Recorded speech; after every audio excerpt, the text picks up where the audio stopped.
point because I feel like y'all busted out laughing because I thought I was playing, but I was dead ass serious about that. First of all, watching the clip back shows me how unserious Tahoe was about the whole meditation shit. Bro, you're telling me that you literally get up and do a Master P dance to straighten the links, kinks, back out. No, I said I warm up. Take it seriously. That's bro, you just did it just now. You was sitting here, doing the masterpiece. You got up, you moved shit out the way, you bent over, you touched your toes, and then you got up and did this shit. Like, what the fuck is you talking about? What are you talking about? I'm supposed to take that seriously? Am I supposed to take that seriously? And then you act like conspiracy against you, like there's a movement against you. Like, what are you talking about? It feels you call it masterpiece. That's what this nigga. What is it? What else I'm supposed to call it? What song is playing in your head? Was it Make Him Stay? Nah. About it. Part three. Diplomat remix. Harlem. Shout out to Harlem. Shout out to Jersey. Is this a Jersey? I want to know what New York is now. Mom Donistan. What is New York now? I'm out here working in a blizzard for the last week. During my leisure time, shout out to Trump, I open my phone. Nothing but, oh my God, the snow, New York City. You guys need to do better sanitation. What are y'all doing? Y'all are plowing us in. Nobody's done the crosswalks.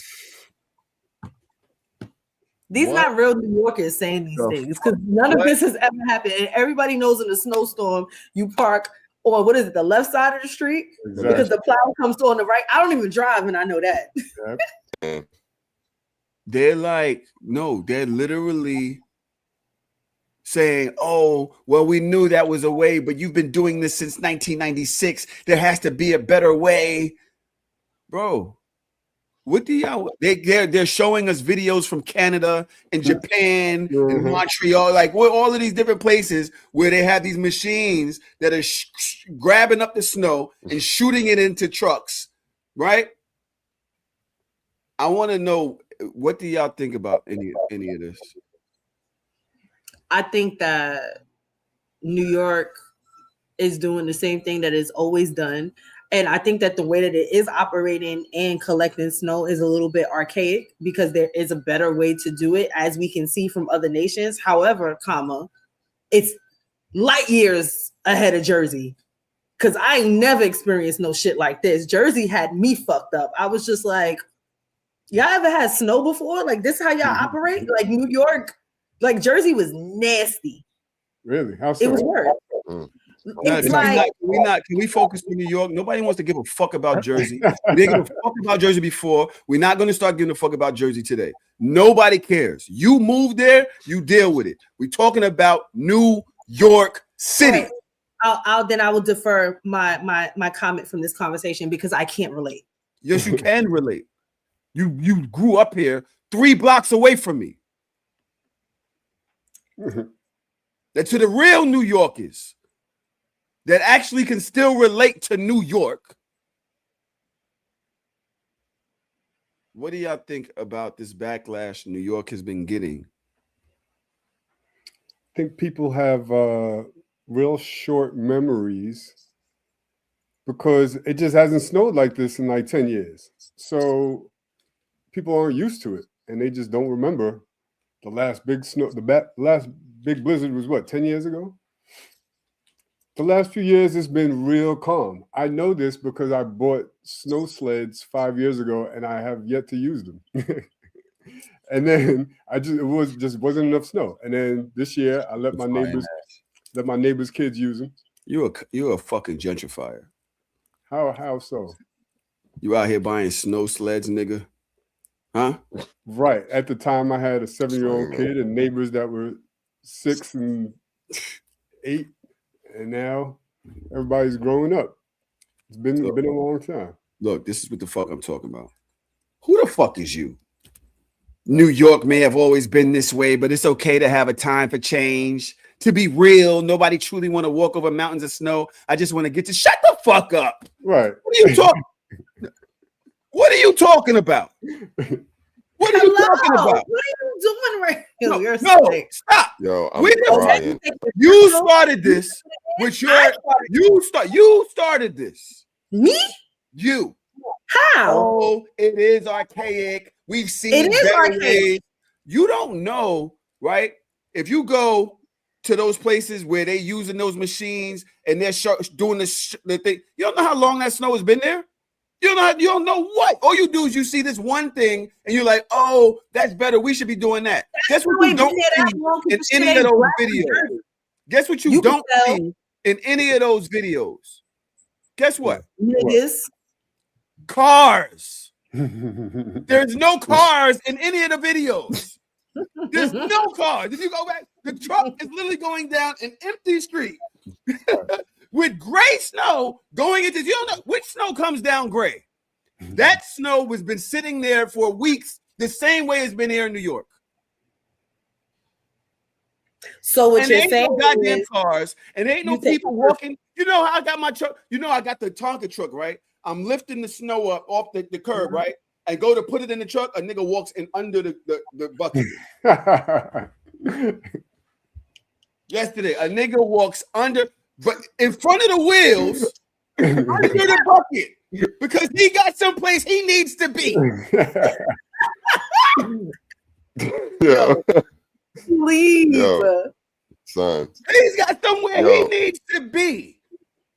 He got to move. I'm like, bro, I'm stuck. Bro, the fucking thing is in the air like this. I'm in the truck. I'm bugging out. And this is how it's been, bro. I'm driving the truck up the block. A nigga on a bicycle is in the snow trying to deliver some shit. All I see is the fucking light go sideways. I look back, the light sideways. This nigga done fell in the snow with your package and your food. New York doesn't stop. They can't stop. Right. And they're mad. I see they fucking want to tow. They want to tow Smiley, hold on. They wanted to tow, shout out to Smiley. They wanted to clear a block. The cars was parked on the block. And I think this actually did happen in Jersey, but I've seen this happen in New York. So it's relative. The people didn't move their cars off the block. So what happens is we do the highways first. We do the main streets, the main avenues first. Then we go down the blocks, right? Over time, whatever, as we trying to do that, the next thing you know is crosswalks, shit like that, so people can get across the street, such and such and such. Once we get that done, we start trying to clear the snow out the way, but the cars be in the way. So what they do is they put up notices, hey, we're doing your block. You got to move your car. When cars don't move, the tow truck comes, it takes your car, it puts it on the next block or somewhere we're not doing it. It just moves your car out the way. I see them doing that here, lady, on the internet. Where am I supposed to park? What am I to do? Y'all are taking my car. Why is it here? Y'all want everything from us, and they talking about us picking up. Yo, and nobody's picking up the garbage. How you gonna pick it up? The shit's under a mountain of snow. Shit frozen solid. My garbage has been sitting in front of my house for a week. Oh, what the fuck do y'all? What is this new New York? You think it's a new New York, and it's not a new New York. This is the way of the world. This is what I've been trying to warn y'all about for years. The fucking entitlement is disgusting. The lack of being able to like make it through tough times and like everybody just wants everything done. They want everything handed to them. We live in a culture that you can literally get everything in 2.5 seconds, and then you expect certain things to move just as fast. Like that's really what it is. And it's only going to continuously get worse because these kids that's about to grow up and be adults, they not know better. They don't have no sense of urgency. They have all entitlement in mouth, and all they going to do is complain but can't do shit.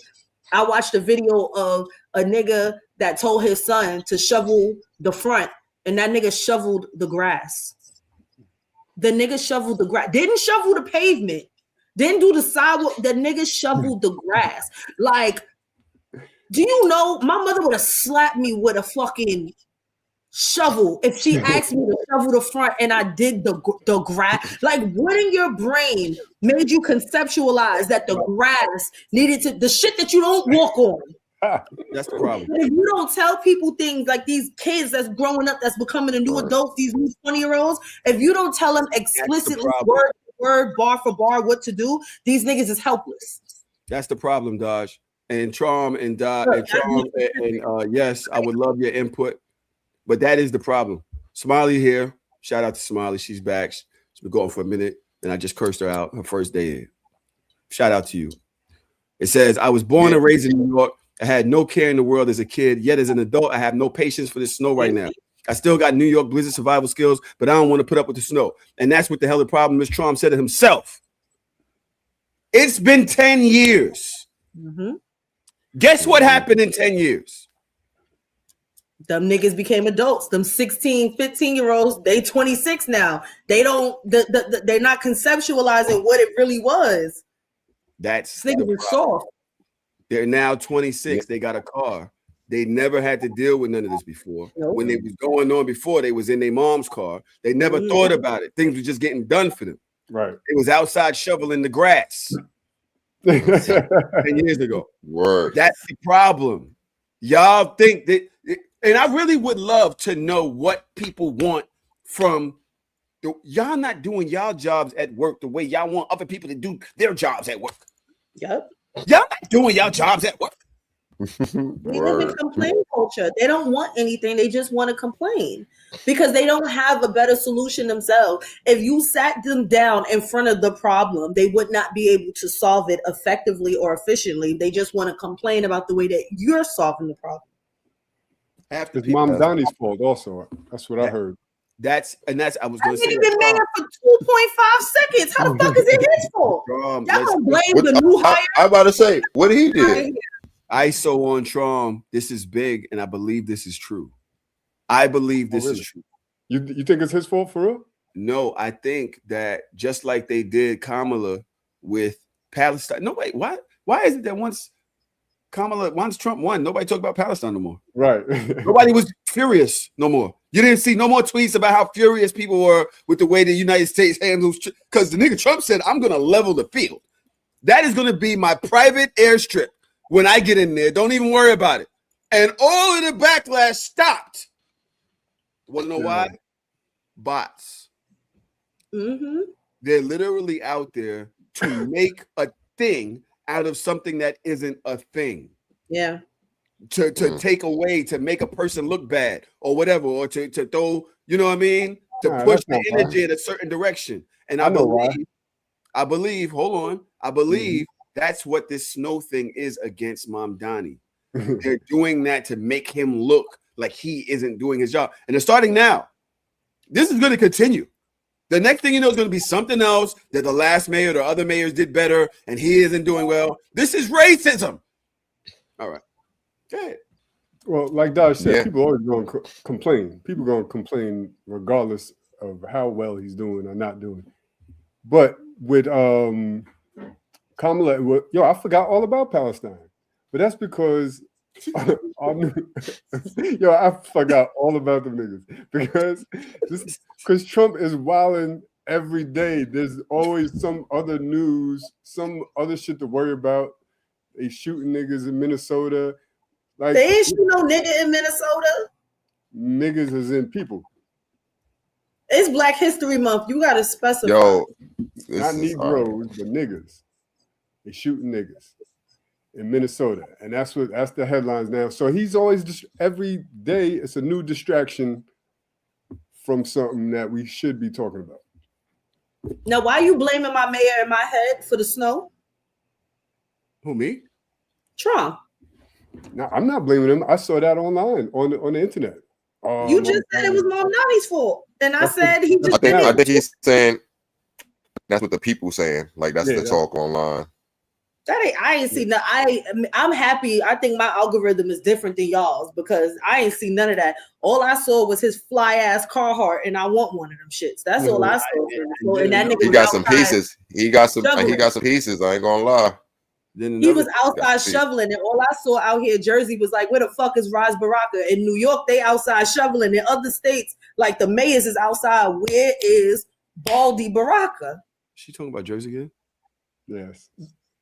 I'm sorry, I can't talk about where I'm from. I can only talk about where This you is live. where you're from? You from Jersey? Talking about you from This Jersey? is where you're from? I'm from Jersey.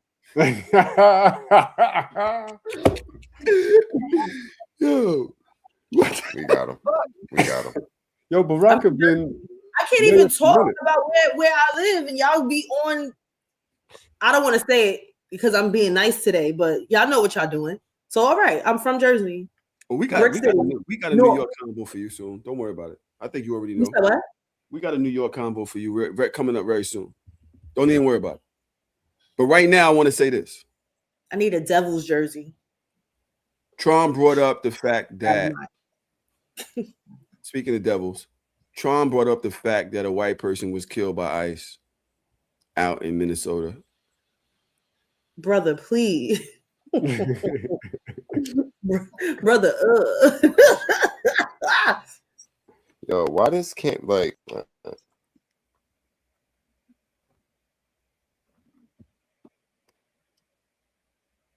I had a conversation with yesterday and a bunch of other of my contemporaries. And I asked the question, I'm not sure. Did we ask this question last week, yes, on this podcast? Which one in particular? It is Black History Month. And I asked the question, do we care? Are we supposed to care that this person, Mr. Pretty, Alex Pretty, was massacred by ICE? And that was you can't tell me that wasn't matter. This man didn't even know what was coming. I don't even think he got a chance to say, hey, what happened? He went to help the lady. They pushed the lady down. He's going to help the lady. They throw him on the ground. He didn't even turn to look at them. He was trying to help the lady. They wrestle him down. One of them finds his concealed carry, which he has a permit for, takes the gun out and walks away with it.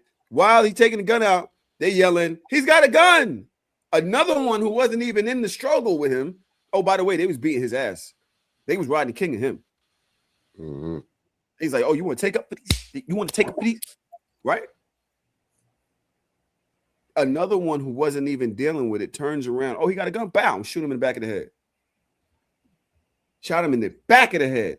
Boy's hand, one hand on the ground, the other one still had his phone. He didn't even know it didn't even occur to him to let go of the phone to cover himself. He didn't have enough time. They whooped him and they killed him, massacred him one time. You watched that? Because you were giving it play by play. Like you actually really watched it. I did not watch that. I watched it too. I watched it too. Are y'all masochists? Yesterday, am I wrong? I might be. But no. Tyler's completely correct. Like, think because I think when certain stuff happens, I think you have to see things with your own eyes sometimes. So you know what I'm saying? You can hear it, but you see some things sometimes. And that particular situation, it was, like I said, it was crazy on all different levels. And to Tyler's point, when he said that they took the off of him and then shot him, that might have been the most egregious part that I've seen. They took, never went with a gun. They knew. That's what I'm saying. Like they knew he didn't have anything on him once they put it outside the fold. So 10, 15 seconds after you already take the gun, he's face down, pause. Like, you know what I'm saying? He's face down, his back is towards them. And then he shot, how many times was it, Tahoe? 9? 6. I think something like that. 6 or 9. Like, it wasn't one of, they shot over 5 times. That's insane. So I think I just kept watching the part where they took the gun and then shot him, because that to me looked, the whole shit was nasty, but that part of it, dude was walking away. Right, was right. walking He's away. walking away with the gun. He had it. By He the was going. time, by the time they started shooting him, so it's like when you see stuff like that, and then you see 25 minutes later he's being called the domestic terrorist. He was there to harm the police. A whole narrative that you could see with your own eyes. Because like I said, if you listen to it, you might be like, hold up, what he did? He had a gun, or he might have was. That's why I say you got to watch things with your own eyes sometimes, because they're gonna tell you some shit that's not happening, and you're like, yo, we can see this. I We can just see feel you. like being black in America, I don't need all of the context for me to make a decision when it comes to stupid shit. The same thing with the lady whose name escapes me. Like, I don't need Renee Good. Yeah, from 50,000 different angles. You telling me that you, as a cop, stepped in front of somebody's car to prevent them from driving off. They swerve around you, barely tap you, and y'all just unload in her car. In her face.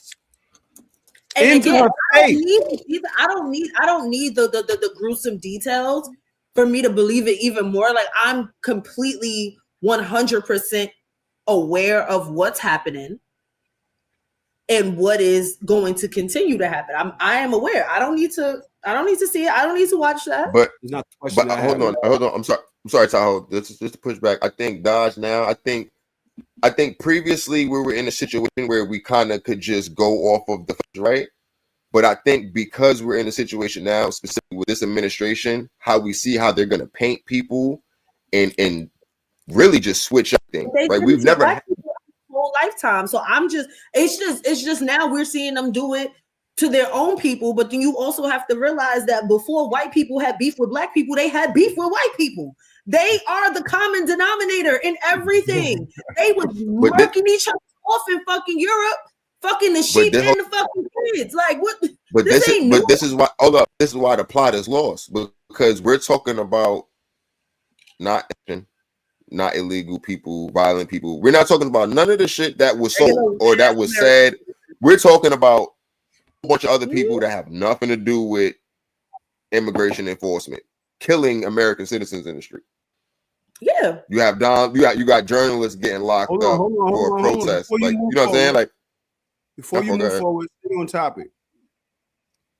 Because the question is, as what Dodge is kind of alluding to, and I'm not sure if she's actually all the way there or not, but you see how desensitized we are to this, right? We get to the point where we're just like, yo, bro, we've been going through it enough. We've been going through it. Okay, so now it's y'all. Now it's y'all. Like, I'm supposed to go through all of this with y'all when y'all ain't go it with us. And you get a lot of that. I actually saw a lot of comments like, not my problem. It's time for white people. Why don't y'all protest? Now that y'all are seeing it for yourselves, now y'all are furious, and I'm supposed to be mad with you when y'all wasn't mad with me when it was happening to my people? Not even my people, when it was happening to my children. What, right? Okay. And I'm not sure, because initially, I ain't gonna lie, Dodge, that was my feeling too. Just off of the fact that we be going through it and y'all got the privilege to stop the shit, and we coming from a marginalized place where we really fighting against a big system. It's David and Goliath wins, been winning in this story. Now y'all going through it and y'all furious, and I'm supposed to be like, oh my God. I felt bad. But at first I was like, But then I felt like I was losing my humanity. Then I felt like, that's fucked up what they did to homie. Like, am I supposed to not care? Am I supposed to really just be like, Sean, what you think about that? I think that for one, white people be marching and protesting for black issues more than we do. So we can't even say that they don't fight for us. They be out there on the front lines in Minnesota for George Floyd 5 years ago. So I think they're pretty consistent with that. And the other thing is, if ICE is doing this to white people, what you think they're going to do to us next? Like, people have to understand the correlation. Like, we have to fight against all types of injustice, because When they come to Flatbush, when they come to Brooklyn, what you think they're gonna do to us if they wilding out on these white folks out there? Like, it's always our problem. You can't be like, oh, it's not our problem this time. Nah, it is. It's always our problem as well. Can I read y'all a poem that resonates with me while we talk about this? Because I spoke about this with y'all maybe like last year. So I'm gonna read this poem, and this is my stance and how I feel about it. Okay. Yes. It's called First They Came by Martin. I'm not gonna butcher this man's last name. First they came for the socialists, and I did not speak out because I was not a socialist. Then they came for the trade unionists, and I did not speak out because I was not a trade unionist. Then they came for the Jews, and I did not speak out because I was not a Jew. Then they came for me, and there was no one left to speak for me. That is a poem by a guy that, if I'm not mistaken, he went through the Holocaust, and which is why I've been saying for like 2 years now, like this is very reminiscent, if you're looking at history, of the things that happened that led up to the Holocaust. I think that we do care, and it's okay to care. It's okay to have empathy, but it's also okay to say the quiet things out loud.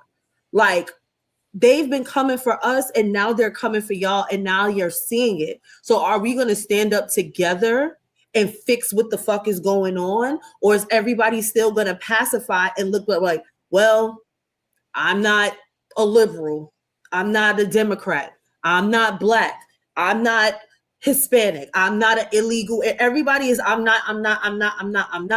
And then when they come for you, who gonna speak up for you? Who's supposed to fight for you after everybody's been persecuted this whole time? Hello, what are we doing? We're allowing crazy people to literally take over everything that we know is not right and brainwash a whole generation that's coming up. Like, that we're on Jim Crow trajectory in certain states. This is going to get bad before it gets better if we don't get this motherfucker and all of these motherfuckers out of office in one clean sweep. It's going to be bad for us. And that's just the end of it. You know, when you speak about togetherness, right? So this convo is going fast. You're talking about white people coming together, or you know, and I'm just like, damn, I'm just like, yo, you know, we don't even come together in our own communities. We're literally always finding something to find that separates us into another thing. And I'm specifically talking about West Indian people and Black people, that divide that happens between Africans, West Indians, African Americans, and shit, I dare say niggas. Right? As a matter of fact, my homegirl, I would play the video, but she thought she didn't want to show her face because she's scared she might lose her job. She sort of told me I could play the audio. I'm gonna see if y'all can hear the audio in this. She happened to have gone through something this week, right? Let's see. I have to get on here and tell y'all this fucking story because I just can't even, bitch. This is why I be on here yelling like a lunatic about like everything going on with Trump. Because this is very fucking serious. You can tell she West Indian by the way she talk, right? Mm-hmm. Hold on. Like, this is not just something that's happening online and it's not real. This is real fucking life. Let me tell you a fucking story. One family member just told me how she was at work and her boss says to her, oh, HR is looking for you. They want to speak to you about something. She's like, what the fuck? So she calls HR and asks them, like, yeah, what is it? Like, what do you want? Why are you looking for me?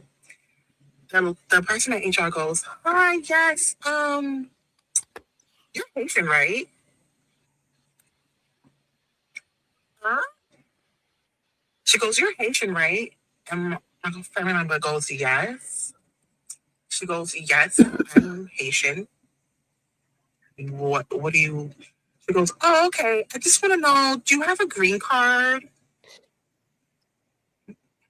She goes, do I have a green card? I was born here. I'm an American citizen.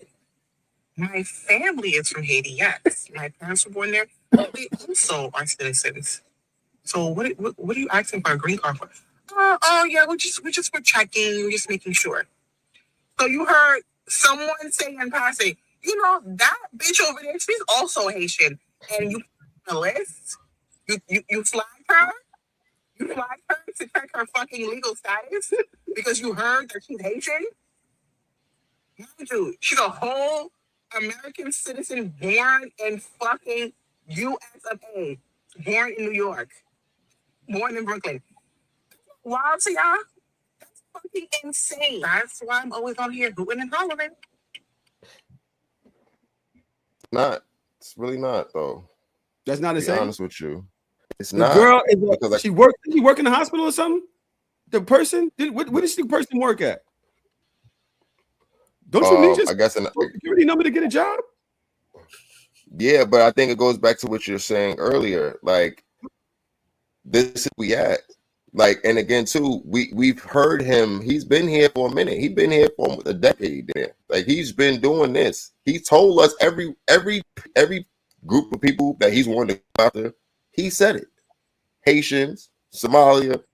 We know what he's on. So I feel like, yes, it's crazy the fact that this is something that we would actually vote him in and this will go through. But that's why when you said like the divide between Caribbean people and African American people, like it's like that, like, don't care about that. Niggas is like, yo, we want to get niggas out. We don't give a fuck if it's Haitian, Bayesian. Niggas there. Y'all niggas are black. You gotta go. So the division among us as people never made sense, right? It only helps them. It only benefits them. It never benefits us. So your point is actually correct. And that thing right is exactly the reason why there should be more cohesiveness. But there's not, right? Everybody's handling things in their own section. Yesterday, I ain't gonna lie. You nailed it, even though your audio sounds like shit. Yeah. You nailed it. Even through all of the clicks, every time you say a word. I don't know what the fuck be going on over there in yesterday world.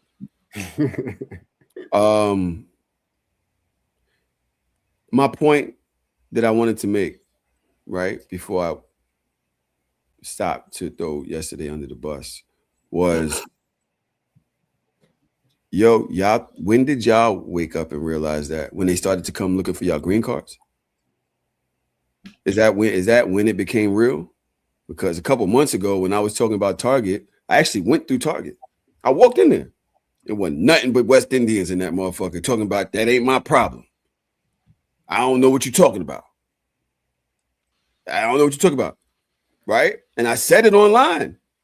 And they said, honestly, you're right. This is what they said. Y'all can get mad at me because I ain't got nothing wrong with but I love West Indians. Y'all know it. I love it. I even stopped saying oxtails. Okay? I love y'all. But y'all said, no, that's the elder ones. The younger ones that are in the community or whatever, we more align with y'all. But the elder ones, they don't think they black. And I told y'all West Indian. Bullshit. Told y'all. I said, and I told y'all that was some bullshit. Ain't got nothing to do with young niggas was raised a certain type of way. And me as a very proud half and half, I know. But niggas was beating down my door acting like I was the worst person in the world. Like I done told the family secret. Well, that's because we can't keep pushing the narrative that there's this huge divide. There's always going to be people that's ignorant. Tahoe, like you said, there's going to be elders that think a certain way. There's going to be youngins that think a certain way. But we can't keep pushing that narrative that, there's this major divide when what I see and the people I talk to, and like you alluded to, Tahoe, the younger folks or the people our age, they on board. They get it. So it's like at some point we got to control the narrative, and we can't keep pushing it out there like, oh, there's this huge divide. It's Africans versus American blacks versus Caribbean blacks. Like, Yo, Charm.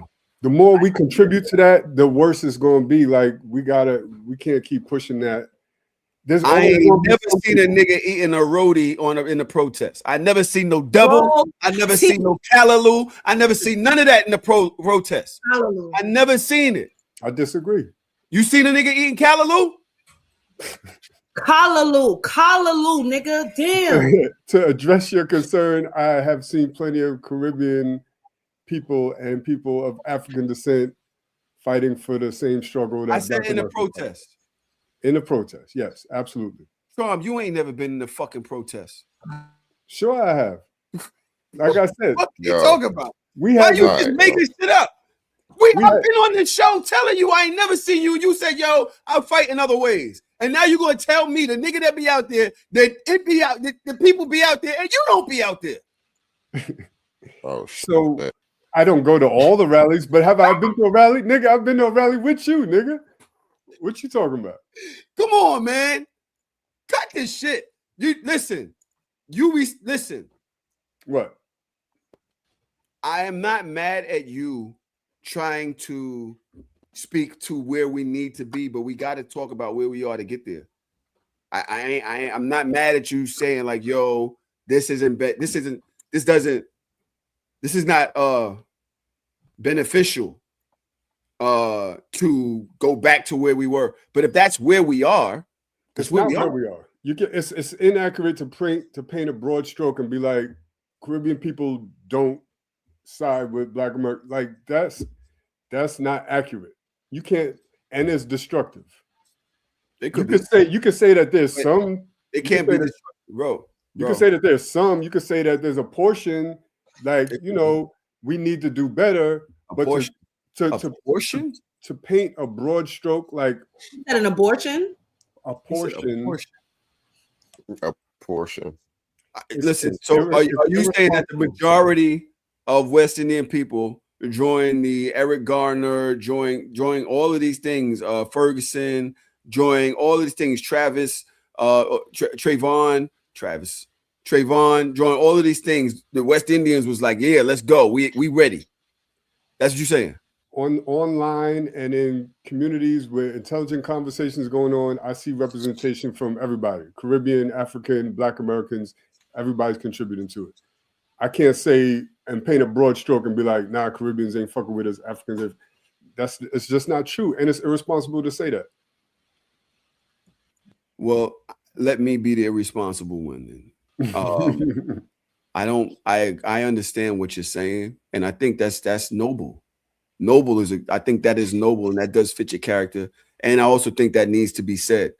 But at some point, there's got to be some honesty said. And the honesty is they out here saying they not Black and they don't show up like that. Unfortunately, they don't. And it's just like, yo, boom, I agree. It doesn't help to point that out. It doesn't help. It's the same way when we're looking at without trying to compare white people to West Indian people, because it's not what I'm trying to do. But it's the same way when you look at the white people Black with Alex Pretty, or go crazy or be furious on the internet over Alex Pretty, and you go, oh. When you look at the West Indian people and they say, oh, they coming for us. Oh, because we was telling y'all that for all this time that we need y'all, that we all, this is going to affect all of us. And we felt a vacuum. We felt it wasn't, the space was not filled up. That's why the conversation was there. When you're talking about people who vote, you know why some things can't be said, because it's a fact. Like, say Black women voted for Kamala. You can't be like, Black women didn't vote for Kamala. You can't, because it's a fact. They did. It's a fact. It can be proven.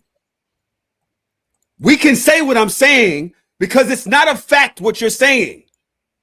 It's in best hopes hey, they are out there somewhere. It's not a fact what you're saying either. Where are your statistics to back it up? You're just going off of random information that you get. And I'm gonna bring up one of Daj's words, a word that I learned from Daj that I love. Caribbean people are not a monolith. You can't just be like, Caribbean people don't support Black American issues. That is an incorrect statement. And that's what you said. No, I don't think I said that. I didn't say that in the blanket. I think that you take the notion of what I'm saying, like, oh, now we're seeing the internet shit. Now we're seeing that, like, yo, welcome to the fight. By the way, you're right. I understand what you're saying, but I mean, when shit is, hey, it is what it is. Cynthia says internet wars are getting outrageous. You can't say anything without people repping set, FBA this, African that. She actually put that and this. I love that. I love the way you said America, nigga. Caribbean people, blah, blah. Just stop. We have to get on one accord and get these MFers out of here. I agree. And I understand that it could be irritating to hear people speak about this shit the way I speak about it. But if you're showing up, then I wouldn't take it to heart. If you're showing up, if you're actually been taking this shit to heart, if you've been on the front line, if you've been wherever you are, supporting however you can, then I wouldn't be taking it to heart. But we all know, okay, I can't say we all know because Trump's going to say it's a lie. I did say that I did hear that the FBA people are saying that Black, if you was not born here, if your family was not descendants to slavery, you cannot get reparations. No, you can't celebrate Black History Month.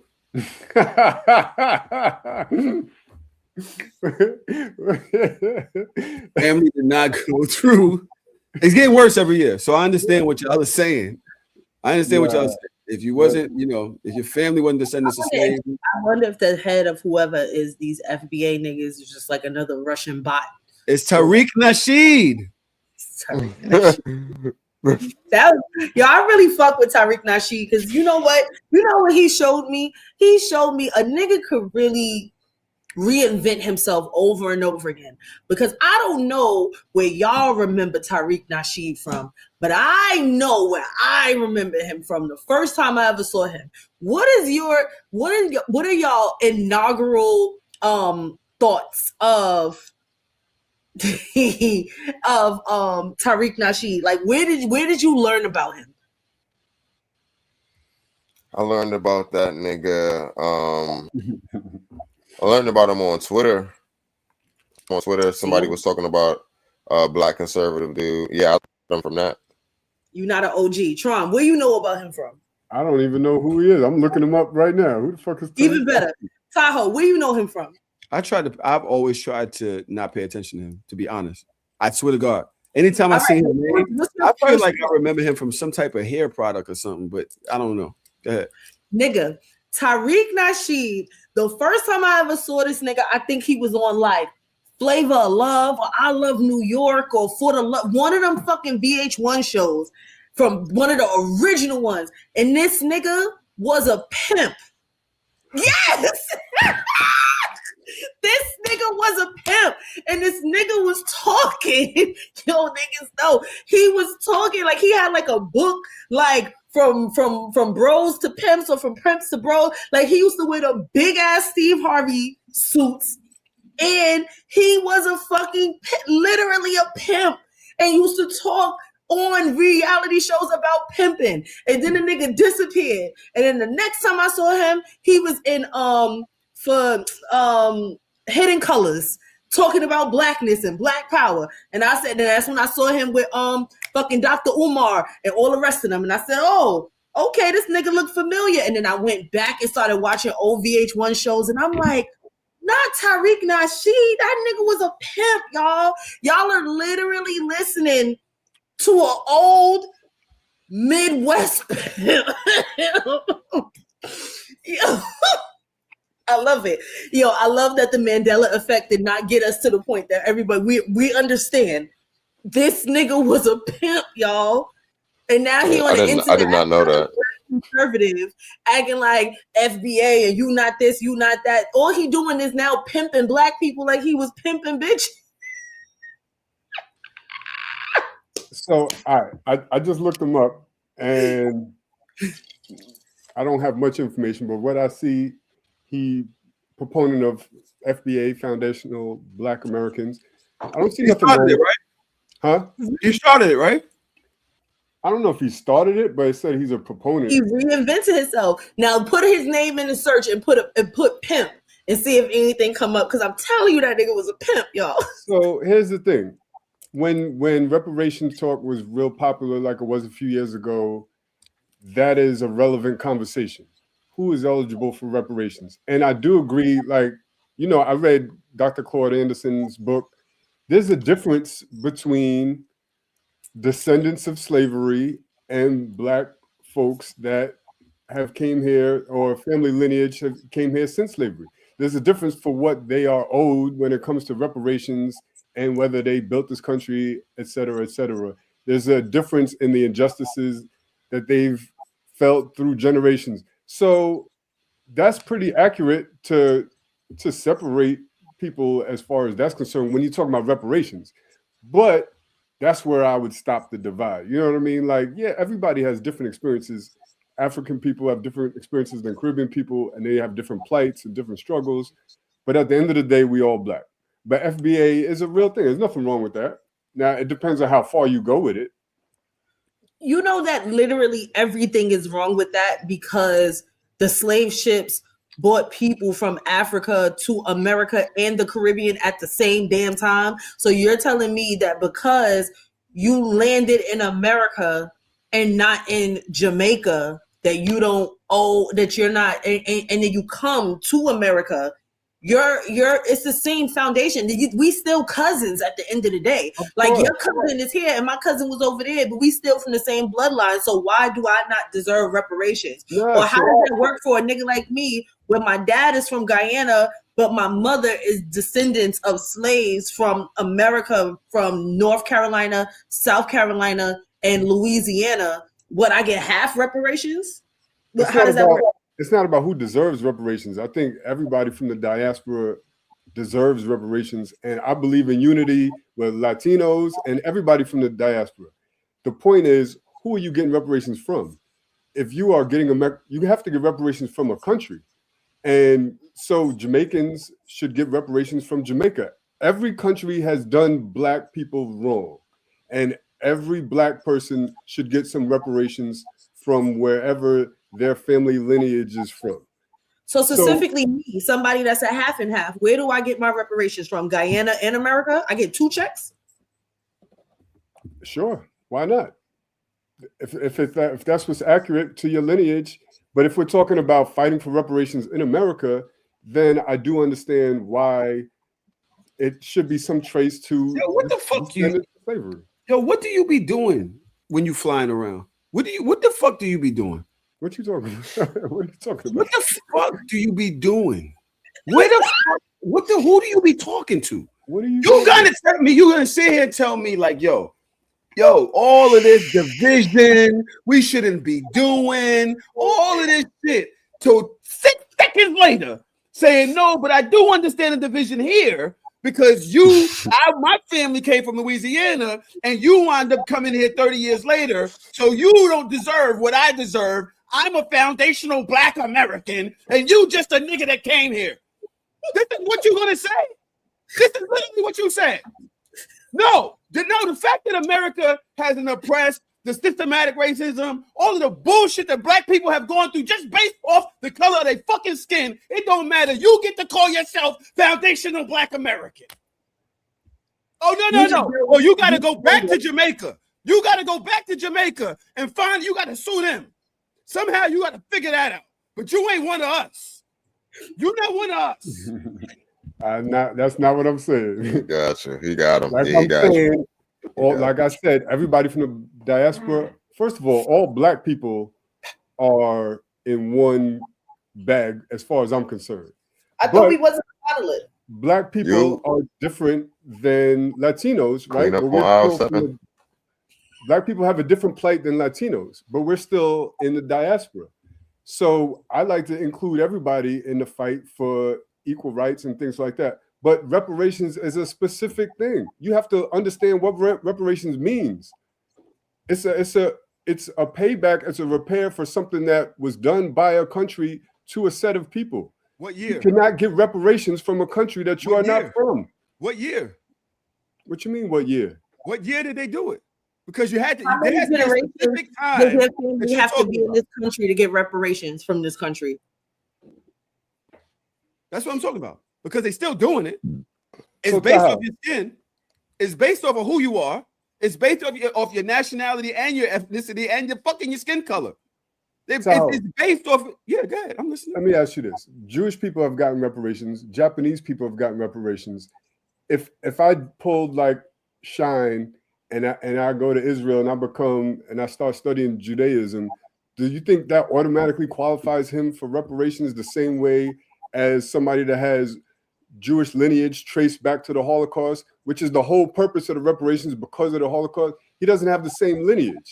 So But it's like if I move to Japan and now I consider myself Japanese, that doesn't mean I have lineage from World War II and I could claim the same reparations as Japanese people that have family lineage from there. That's The all I'm problem saying. is this is the real problem, right? The problem with reparations and giving reparations to Black people in America is, one, they took too fucking long. We already mixed breeded, cross breeded like a motherfucker. You can't pinpoint who deserves and who doesn't deserve. You have to give it to everyone at a point in time because we are so intermixed. And then we're not even going to talk about what happened with chattel slavery, which made us even more intermixed, unbeknownst to us and against our will.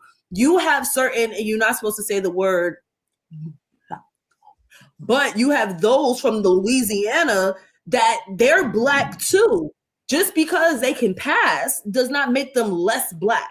So at the end of the day, they waited too long. They gave the Jews reparations real fast before they got the chance to be intermingling and mixed breeding by the time they came here. They did the same shit when it came to Japan in World War II. They got them reparations real fast. You could tell who was who. We are 500 years behind the restitution that we deserve from this country. So at this point, they gotta buck up and give it to everybody. If you even have like it has to go back to the one drop rule at this point, because even if you look at the waffle NBA, all them niggas is half breeded like a motherfucker. All them niggas is waffle colored yellow. They got all types of lineage, but they still Black kinda, so they don't get it. According to an FBA, they don't get it. But if they dad was foundational Black, that's one thing. But they mothers be Irish and English and French and Portuguese and fucking Polynesian and all the rest of this other shit. So are they not considered Black people? Troy, I'm gonna have a question. Talk to me. And I'm not gonna yell. I'm serious. This is a serious question because maybe a lot of times when you be saying stuff, maybe my brain's just too small. So I'm gonna ask you to feed it to me with a spoon. Why is being called FBA important? What is the benefit of using that and like separating that group of people, however big it is, from the other group that are here? What is the point of it? What's the benefit? So I'll take it from the top. Like I said originally, I do not believe in separating Black Americans from Caribbeans, from Africans, and all of that. I don't believe in it. However, it is only relevant when you are talking about getting reparations from our country, United States of America. If you are talking about reparations for descendants of slaves, then it would only make sense to show a direct lineage to enslaved people on this land. It's just just how reparations work.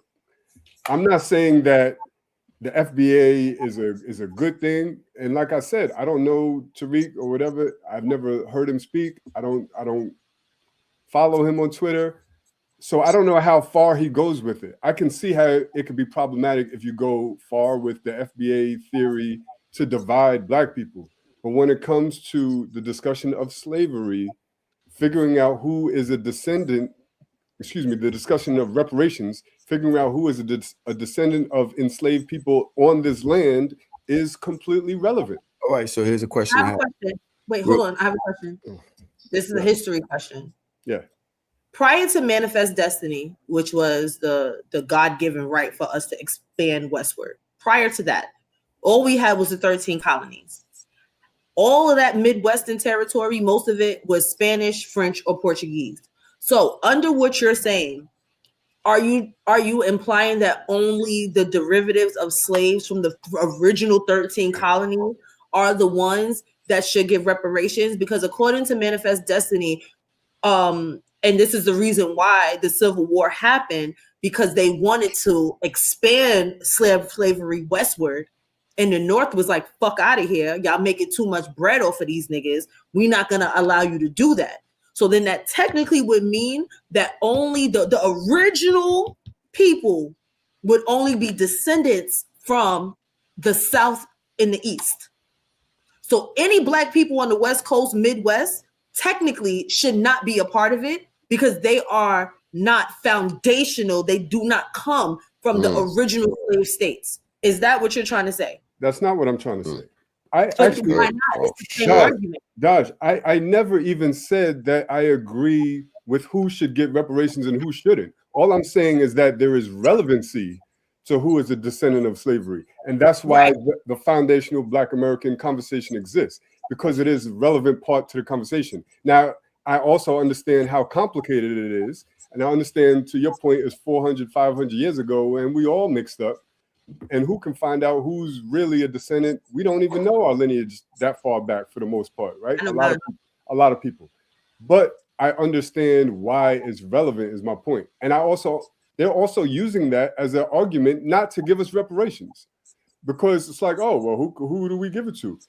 And I get that it's very complicated, and I don't know how reparations should be distributed, but I think reparations should be distributed. And how it's distributed is a secondary part of it. I don't know how. I'm not here to tell y'all I know how to distribute it. Malcolm, please. I'm trying to tell y'all that I understand why the FBA is a thing, and that's all I'm trying to tell y'all. Your man said, So hold on. Yes, I'm sorry. Are you right after this? Right. First of all, Malcolm says FBA is like the FOI before American niggas. Imagine walking around saying I'm a first wave slave. yeah. Yes. Yesterday, what do you got to say, bro? Yeah. Like I'm listening to Tom's argument, and I just think as I'm listening to it, well, damn, I'm kind of figuring out where some of the division is coming from. I'm starting to see it, because it sounds like when the money start to come in, niggas start having to make decisions. And also had questions as far as the question of, this is like Dodge was saying, this money is worth dividing us. That's why I was. That's the thing that I'm like, and then also to Dodge's point, thinking, I'm like, okay, well, Dodge said the 13 colonies, then it was this, then it was. So I'm like, where are we tracking slavery at the what we're being compensated for? Because my book, that shit should stretch back pretty far. Like, yeah, there was slavery, but there was also so many points. You know what I'm saying? So to me, it sounds like we're capping it at a point, and I don't understand why we're capping it. That's my just point. Real quick. Yeah. Very good. Just to end it, hold on, sorry, Charles, just to end it. Y'all also mentioned the Jewish people, these people, and what I would say is, when they got their reparations or whatever they got, I'm sure nobody in their community was arguing about who was real Japanese or who was real Jewish or who was this or who was that. Nigga, no, we are on board, one accord. I don't give a fuck. I don't give a fuck what's on. We are on one accord, which is why I would think it moves a little bit more swiftly. Here, as we can see now, we're having conversations about stuff that other cultures I don't think are having conversations about. So I do want to add to the reparations conversation that it's not just about slavery. It's also about Jim Crow. It's about mass incarceration. It's about redlining. There's generations of Black people in America that have experienced shit that they need to get reparations for. So to I think Cynthia made a point like, yo, if you've been here 50, 60 years, you should be entitled to some reparations. And to some extent, that's an argument that is being made. It's super complicated. And there's many levels to reparations past slavery. So I'm not the expert on it. So maybe I'm not articulating my point great, but I will say that there are books. Dr. Claude Anderson has a great book, and he talks about this at great length. And there are a lot of levels to this. And my whole point is there's a reason why these terms exist. I forgot the acronym, but direct descendants of slavery, ADOS or some shit like that. That's a thing because of the reparation talk. And then there's also what has come after slavery. Like I said, the mass incarceration, all that. All of that is part of the conversation. My bro, what reparation talk? Who's talking about it? There was whole things in front of Congress. There's a whole group that has been a part of. Are they still talking about it?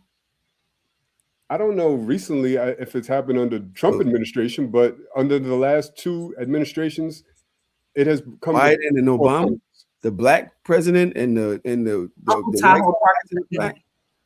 Did they do it? Ain't no Uncle Tahoe Parker said good night. Good night. Yo, don't. Good night. What you wanted me to do? I'm fighting for my life. Yes, there are research committees dedicated to. Nobody's talking about nothing. Reparations. Nobody's talking about nothing. It's not happening. They're not taking it seriously. And I'm telling you right now, if Obama and Biden, Kamala wasn't talking about it, and now it's Trump America for the next 50 years. Y'all can stop that shit now. I don't even know why the fuck we talking about this.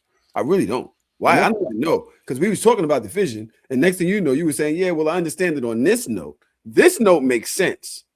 That's my point. And then what yesterday said is actually where I was going with it. Like, yo, oh, wait, so it's just for you slavery niggas? It was just for y'all. Oh, the reparations was just for you niggas. And then y'all made a whole crew. Y'all a gang. You niggas is out here attacking niggas because y'all was slaves. Y'all really, this is what y'all running around like a gang? Like, yo, no, we was slaves. Fuck is you, nigga. You wasn't no slave, nigga. This is what y'all doing. And y'all got a whole name that y'all running around like, oh, I'm a foundational slave. I mean, right. Yo, on Black History Month, and let that be a soundbite. That's kind of crazy. I need you to get your shit together. Sorry. That's my bad. Yesterday you frozen? Is you okay, nigga? Yesterday's trying to figure out why his mic clicks every time he talks. Nigga said, yeah, Mike, computer love. That nigga frozen. Yesterday did bring up a point earlier. By the way, Trom, don't. Yesterday not frozen, his eyes moving. Why you sitting here got me looking like I'm fucking stupid? I'm asking you a question. Oh, she's drinking. Maybe he can't hear me. Oh, okay. No, his eyes was moving. I know I'm not bugging. Is he trying to fix his mic? Is that what just happened? That he just turned everything off? Does he not realize this is what he does every week? Mm-hmm. Okay. I'm not giving this any more of my time. I'm giving this any more of my time. We did talk about this last week, and then he did it immediately. Exactly. Doing it again. Imagine getting the same feedback twice. That's crazy. It's been every time. What he did do though, he brought up the fact that Don Lemon got arrested. Don Lemon. I have a clip here that speaks on it a tad. Like to hear it? Hear it. Mm-hmm. of charging him with the KKK Act. So let us roll this clip from y'all's Assistant Attorney General, Harmeet Dillon. It's off limits to go into a house of worship to do your little protest. Protests can occur on public property. Protests can occur outside, on a sidewalk, certain sidewalks, not all sidewalks. And this is like basic what you learn in the first year of law school. There's a time, place, and manner restrictions on the First Amendment right of protest, and they were violated here in this case. No question about it. The only question is who was involved, how many were involved, and how many charges are going to be brought here. Those are the questions. I just want to remind y'all that this all is going down on Martin Luther King Day. Whose church it was and why they thought they saw fit to even be there. You were there reporting. Yes, I was there reporting, and I don't even know the name of the church. I don't even know the name of the pastor who was there, but I do know the name of a pastor who was alleged to be and now has been confirmed by the church to be some sort of coordinating agent of something of ICE, a directing agent of ICE. Acting field director. David Easterwood, and that he was a pastor in the church. And so that group said that they went there to protest that. I didn't even know, what place they were going. It was an organization that people said they had sent out a flyer, and they were a protest group, and they had been protesting what was happening in Minneapolis. I landed in Minneapolis and said, sure, I'll follow them. I'll just go chronicle what they're doing. And so when I found out it was a church, I sat back for a bit and I said, let them do their thing. Did I know they were going to go in there? Of course they're going to go in there. That's what they do. Go in there around the church. I wasn't sure if they were going to go inside or go around the church or whatever. I didn't know what their actions would be, but I knew that I wanted to report on it because that's part of what was happening that day. And so when they went into the church, I stood there and waited for a bit and waited and waited. And I saw other members of the press going in. And so I walked in. And when the unrest happened, I walked in and just started saying, hey, look, this group is over here. It's chaos right there. They're chanting this. There are parishioners and church members over here who are upset. And let me go over and talk to the pastor. Pastor, how do you feel about this happening in the church? And then he did his thing. And I went over to some of the parishioners. I said, what do you feel about this? They said they didn't want to talk. I said, I understand. And I moved on. And then I talked to afterwards the members of the group that had organized the protest. And that was it. I left. Somehow I became the face of it. I'm like, I'm not the face of it. I'm not a protester. And I kept saying to them, I'm not one of the protesters. I'm just here. I'm a journalist. I'm here reporting. And that's it. Would you like to say something? And then that's it. So you know why you're the face of it, because you are Don Lemon.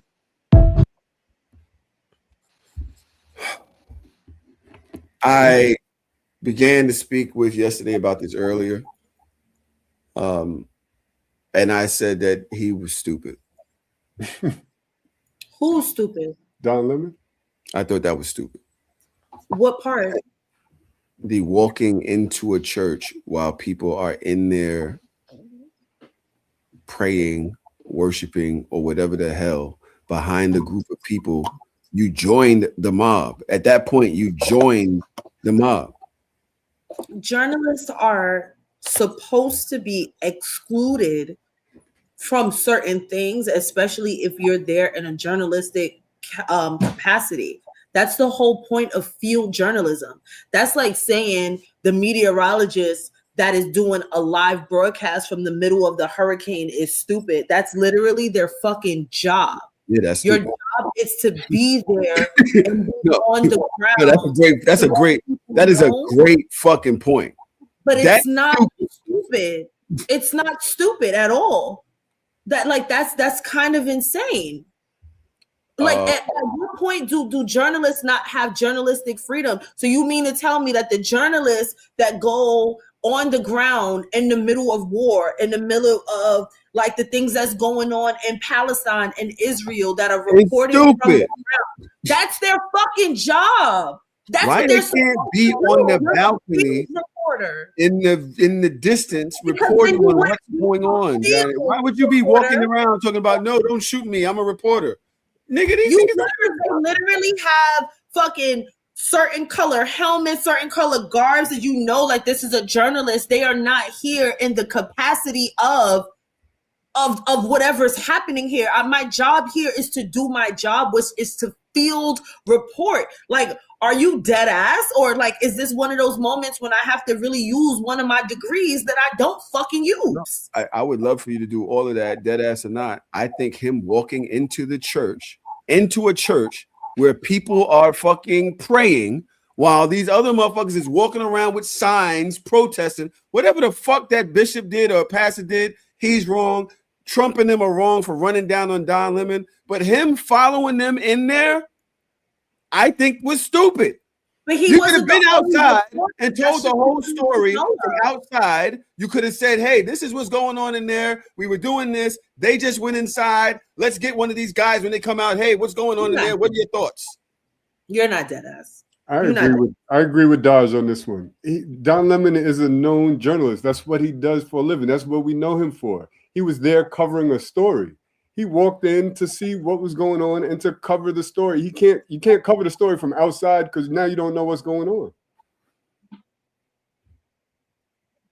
If you're a field journalist, your whole job is to get in the fucking field. You cannot report on the field from the balcony looking up. Then you're a bird's eye view journalist. You fucking I-5 in the sky. Nigga, what are you talking about? You think so? Seriously, I hear y'all, and I'm listening, but I'm just thinking of the people who was praying in the church, right? Fuck some people. Right. What about the people that were praying in the church when Dylan Roof walked in there and shot these niggas up? Right. Well, what I'm saying is they're sitting there praying. These other motherfuckers come in there with signs and they're protesting or whatever the fuck they're doing, right? And then you got Don Lemon in the back. Well, how do you feel about this protest? Like, that's dumb. Wait till they finish praying. Go out. Wait. You can wait right outside. Don Lemon right now. That's what. Yeah, I'm gonna ask. Did you pray for black gays like myself to be dead? Is that what you just prayed for? Like, come on, son. Like, let's be real. You're talking about the middle of Minnesota. You're talking about a place that's literally ground zero for ICE killing American citizens. And you're talking about the only reason why we're in there. Outside for him to interview. If it was ground zero, there was plenty of people outside for him. You don't get to determine that. This is America. And this is going against that First Amendment right. Freedom of press. America, his ass got locked up too. That's America. And that goes against his constitutional right of freedom of press. I am a field fucking journalist. What is the poem I just read to y'all? If they can spin, we just sat here and had a conversation about how they spin narratives. They kill Alex Pretty, and then 24 hours later, they called this nigga everything but a child of God. You think that that's why you gotta get in the field day one and be able to say, like, yo, this is what it is and this is what it's not. Again, I respect everything you're saying and I understand what you're saying, and I don't really reject what you're saying. I just think it was stupid. That's like saying, like, yo, your door open, you and your man going through something, he just walk into your crib and be like, yo, what the hell y'all got going on here? I'm doing journalism. No, you gotta wait at the fucking door and wait till somebody comes outside. You can't just walk in, nigga. So Tahoe, you doing some fucking reporting? You can't just walk the fuck in. Tahoe, I agree with your sentiments. It's in poor taste that people are protesting while service is going on and people are praying. I think that's poor taste. Whoever decided that's where they was going to protest that day, I think that was a bad idea. But I don't think that's on Don Lemon. He's not the one holding up the signs protesting. He's covering, as a journalist, what's going on. There's clearly something going on. Whether it should be going on or not is not his fault. He's covering it.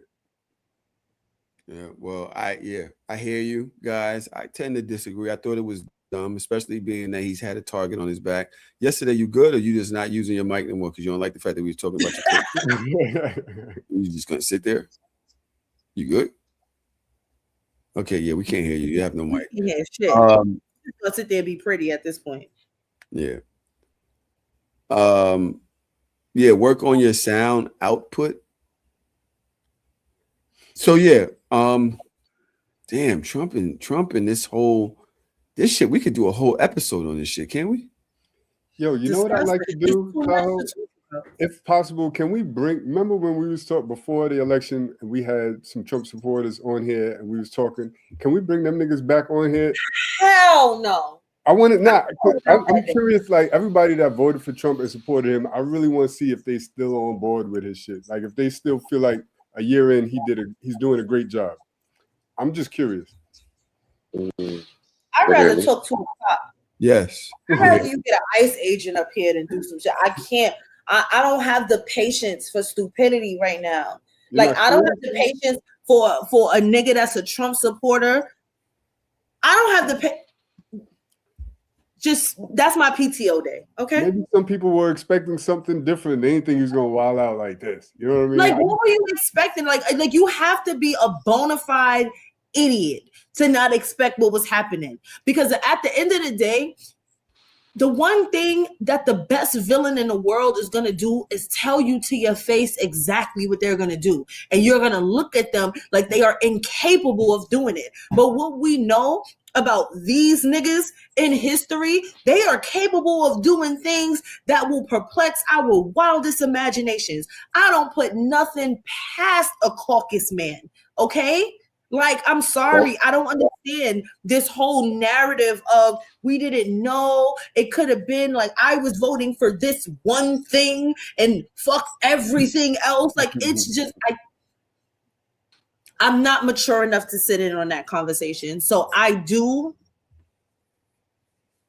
would like to see it happen. However, I'm not mature enough. Yesterday, what you got? Oh, can you hear me now? Yes. It's just a little Better. buzzing instead of clicking. It's cool.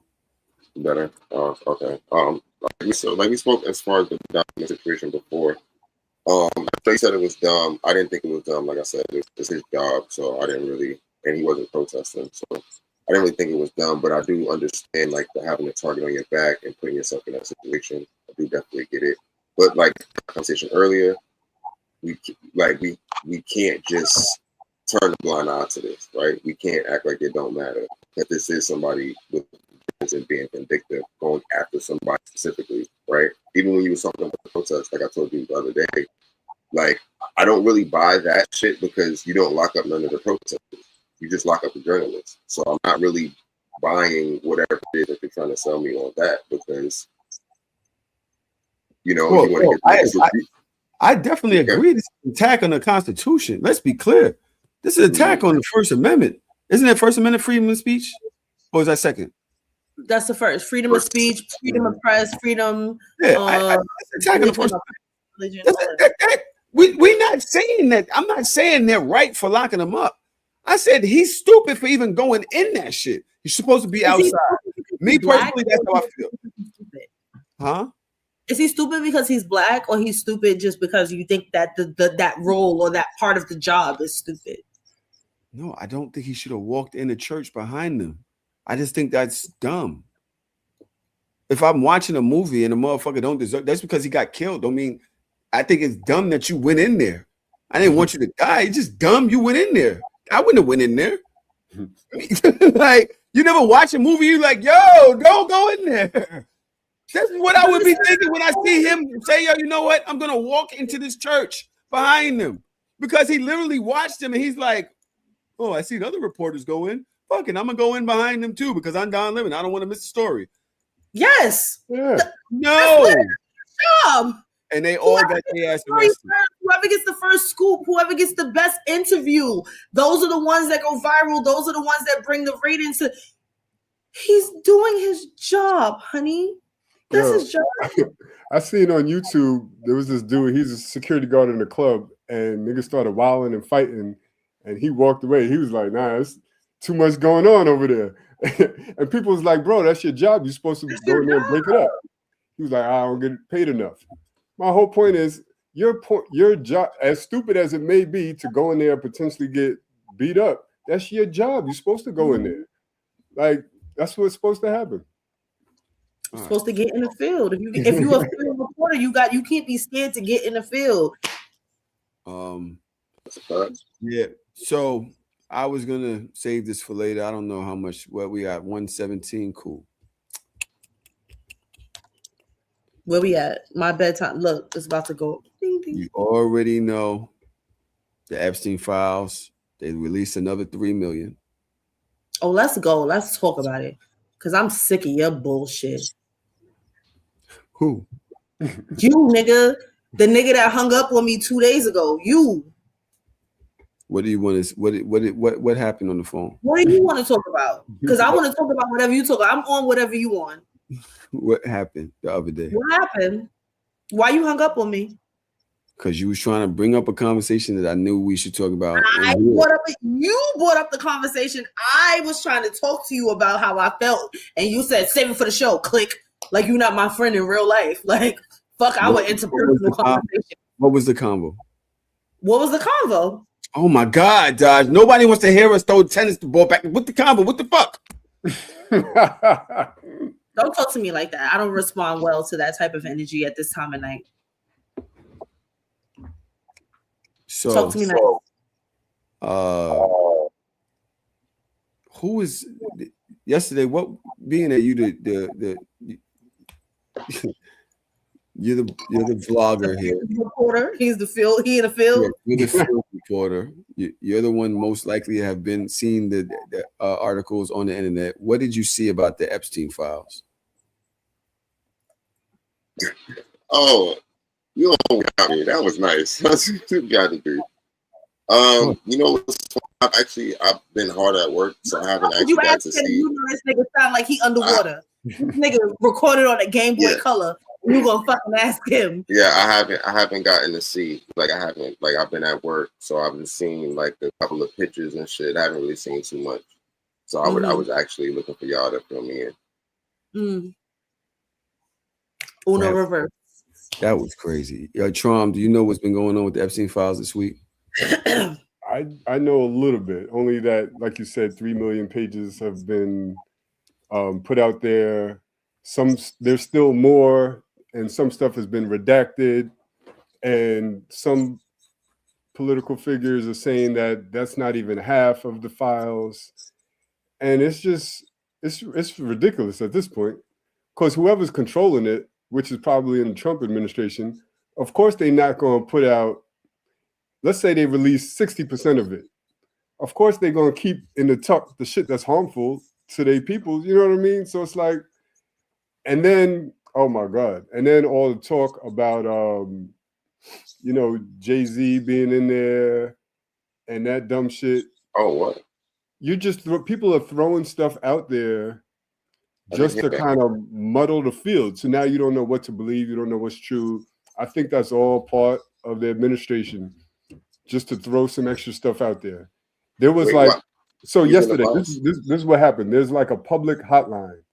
So anybody like, Dodge, myself, I could call up and be like, yo, I seen Tahoe on Epstein Island in 2003. And then next thing you know, Baller Alert is like, oh, it's been reported that Tahoe is in the Epstein files.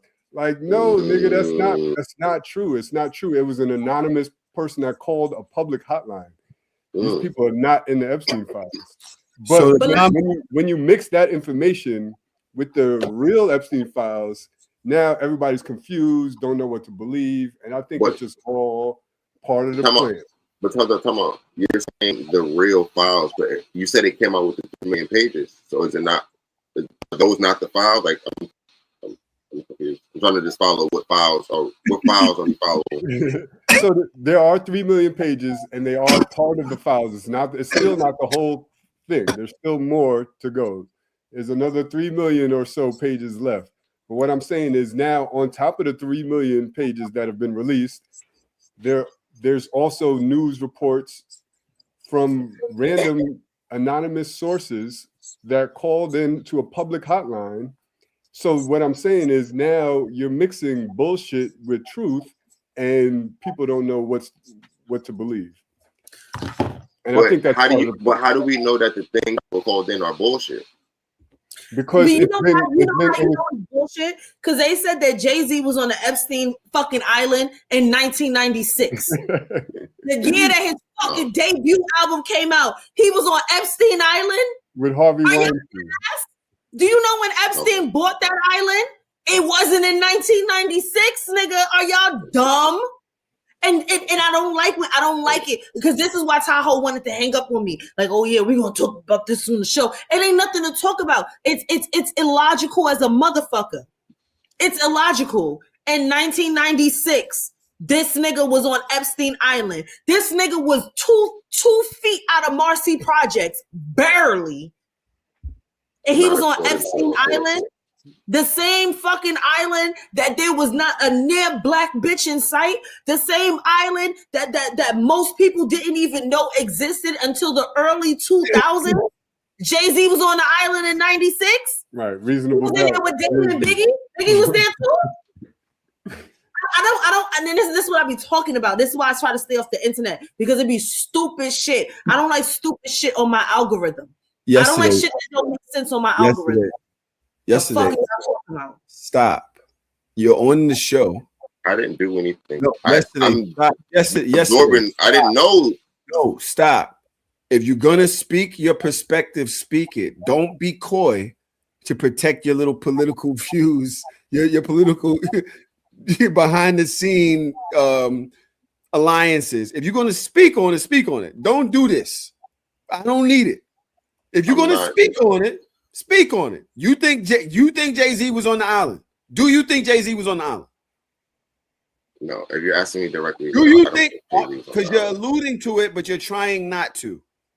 Don't fuck around on my podcast. Me? What did I do? I know what you're doing. First of all, listen, bro. I wasn't as dialed in as you thought. I wasn't as dialed in. You're doing it now. Do you think Jay-Z was on Epstein Island playing around with Harvey Weinstein and Pusha T? No, I don't think that. When Pusha T came out, when did the Clips have their debut album? Because I'm sure that was in the early 2000s. So you telling me that these niggas that's 2 feet out the hood was on Epstein Island? Get the fuck out of here, bro. Them niggas was still in the brothel in the after hour spots. Them niggas was still at Sue's Rendezvous. Them niggas was still at fucking Sin City. You think niggas in Sin City was on Epstein Island? It was a direct flight. That's tough. That's tough. Y'all can't be like, nobody is using their deductive reasoning skills. Y'all see little headlines and pictures pop up on these stupid ass blogs, and then everybody's just like, yeah, it happened. Yesterday, fight. And I'm not a nigga apologist. However, What am I fighting? What am I fighting? I didn't even know what was going on. This is not my battle. All right. No, what you really need to ask yesterday if this nigga's still a barb. That's the real conversation we need to have. No, I'm not done, but we can get to that in a second. What if he was Epstein Island? He was. What y'all want me to do about it? I wasn't fucking there. Let's think about it like this. Jay-Z said he lost 99 bricks in 88. 99 bricks. Right? We're talking about a man that financed his own album that was on the top of the game, and he was trying to break it into Hollywood. You should have came to my birthday and did this as a conspiracy theory. Yo, for real. No, I don't believe it. Okay. At all. But devil's advocate, why not? Since yesterday's not going to do it. Devil's advocate, why not? I don't know why I know why he's not going to do it, but to me, fine. And the only nigga we know that was on Epstein Island was Chris Tucker. Wait, the man now, you're on yachts, you're buying Cristal. It's not like you was just standing in front of Marcy Projects in fucking 1996. You was making moves. Who's to say that somebody in your group that were able to put out your own record label didn't have some type of connection to say, yo, there's millionaires over here. There's millionaires over here. Yo, I got an invite. Y'all want to go over there? Because we do know that's what Jay did. He loved hanging out with the white people. This is what he did with Lyor Cohen. That's why he got rid of Rockefeller Records. What? And what year? We're still talking about the inaugural years. We're talking about the inaugural years of Rockefeller. We're talking about that. We also talking about a nigga that had his money already. He was not Troy Ave. He wasn't a nigga that was trying to sell mixtapes. He had money already. And that alone, so then why was fucking Supreme Team and them niggas not out there? Them niggas had money too. Because they would never cross over that way. Hov always was trying to cross over. He was always I think that the child pedophilia on a random island in the middle. Who's to say? Nobody said he did something to the girl. She said in a room that she was brought to, there was celebrities there, and Jay-Z was one of them. She didn't say in 96. She didn't say he did it. She said, I was there. I saw him there. He was there. That was the call. And if we're going to say all of this shit that comes about Trump, we're ready to impeach Trump off of anything. Everything. We're going to say, so if we're going to say, no, Jay-Z, no, then how can we say it was Trump? I'm still listening to the blueprint. So now what? Yeah. Because I see where Dodge is going with it. I just think it's hard to say that he was the man before he got on, and then say, well, it was just 96. He was just getting on. Like, so I think those are two. That's like a circle you really can't square to me. So I get it though, but like as far as the Epstein Island shit, I don't know, man. But hey, man, there's been a lot of questionable things that's out there. That's what I'm not gonna go in. No, thank you. But Like I what? will say, Like what? Like what? What questionable things? You can't just say that out the blue. Like what? as far as what we're talking about, Epstein Island, right? This is the underage girls. This is the young girls, right? This is that dynamic, right? I'm just saying, there's been some questionable things. Nigga says Zoran was found in the fucking files. Come on, bro. Zoran moms was there too. Everybody that is somebody is in these fucking files. But meanwhile, our president literally, they said that this nigga watched another nigga unalive a bitch's baby. Watch that. And he's still sitting in the Oval Office and we sitting here talking about Jay-Z. Okay. Fuck Sean Carter. Fuck all these other people. We got bigger fish to fry. Like Nicki Minaj. Let's talk about that bitch. Let's talk about that bozo bitch. We can't. Trump. Okay. Real quick. I'm gonna get there very, very shortly. She's next. She's next up. Trump, what do you think about this whole thing? The argument that I put out there. He's trying to be this. I was telling people about the podcast game, right? You can get but so far without one of the higher ups, one of the people that made it, touching you and saying you're next. Right? Charlemagne did it to Tax. 85 South did it to Poor Minds. Nick Cannon did it to 85 South. And you could go on and on and on about which person that was made already touched the next person and said, you're next, you're made. So if we know that in politics, you got to do it. We know that in let's just say podcasting, you got to do it. In almost any industry, you need the backing of the bigger bosses in order to make it. Who's to say that Hove didn't go to that party and was seen there?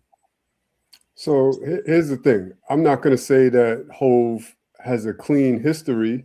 He was selling crack in Marcy Projects. Obviously, he's done some dirt in his life. But some stuff just has to make sense. And some stuff is a reach. And I don't want to give any credence to something that is a reach unless some real solid information comes up. Because right now, to be really talking about this, it's like, come on now. That's crazy.